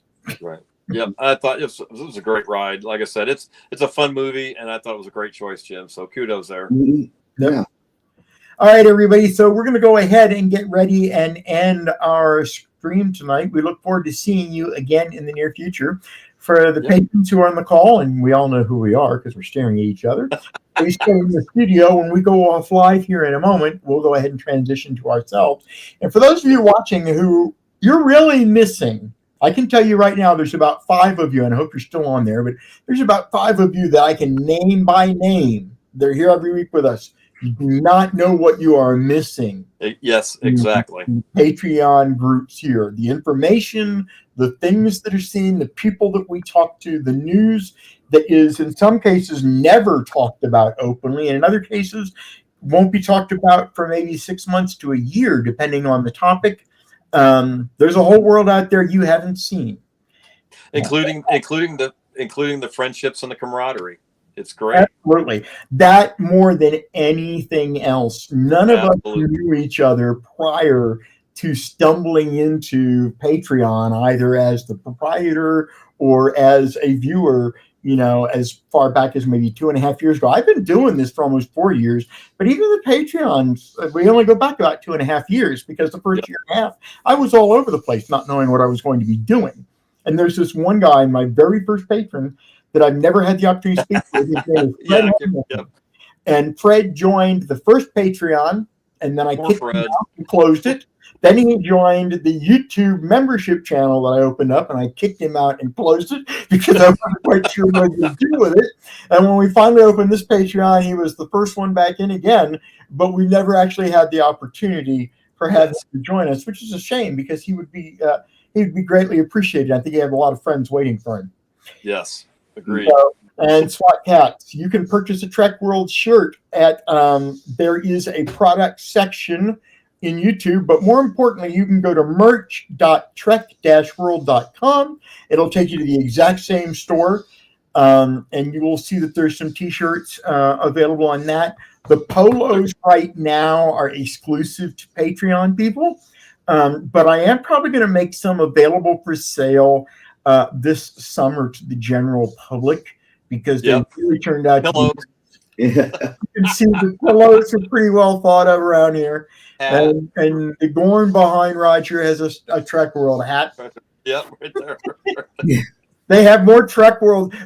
And believe it or not, the real funny part about this, guys, is I have never seen any of the merchandise that they have. Because it's actually made by a company and sent out. And of course, I've had no need for it, because the shirts and the hats and stuff that I print out here and they make available to the patrons, they come through me. So the pillows and everything, Roger's been telling me for well over a year that I need to get these pillows because they're really neat. Yeah. Mm-hmm. Yeah, they're nice. And then I've occasionally used the shower curtain as a backdrop too. And so the shower curtains are really cool. I mean, this company's making some great products for the channel. So, and James, your one question about free or best offer, it's not free, but best offer starts at like $2 a month. And I make there's no difference between a person who pays $2 a month who pays $15 a month at this point. There's no difference whatsoever in what you see and what you interact with. Exactly. I mean, sometime in the future, I keep thinking about all these wonderful things I would like to do with Patreon, and I still haven't gotten around to changing anything. But while the levels may change as time goes on, anybody who's in a certain level will continue to be grandfathered in at whatever that level is. And literally, the amount that you donate is literally just the amount of thanks. It does not affect whatsoever about what you see and what you hear. And nobody else really even knows who the $2 people are and the $5 or 10 or 15 or whatever. Nobody knows that but me. And in most cases, I don't even remember it because I don't go into Patreon often. So, all right, folks, I'm going to go ahead and close the call. So thank you very much. And we will see you guys again in the near future. Take care, everyone. Have a great week.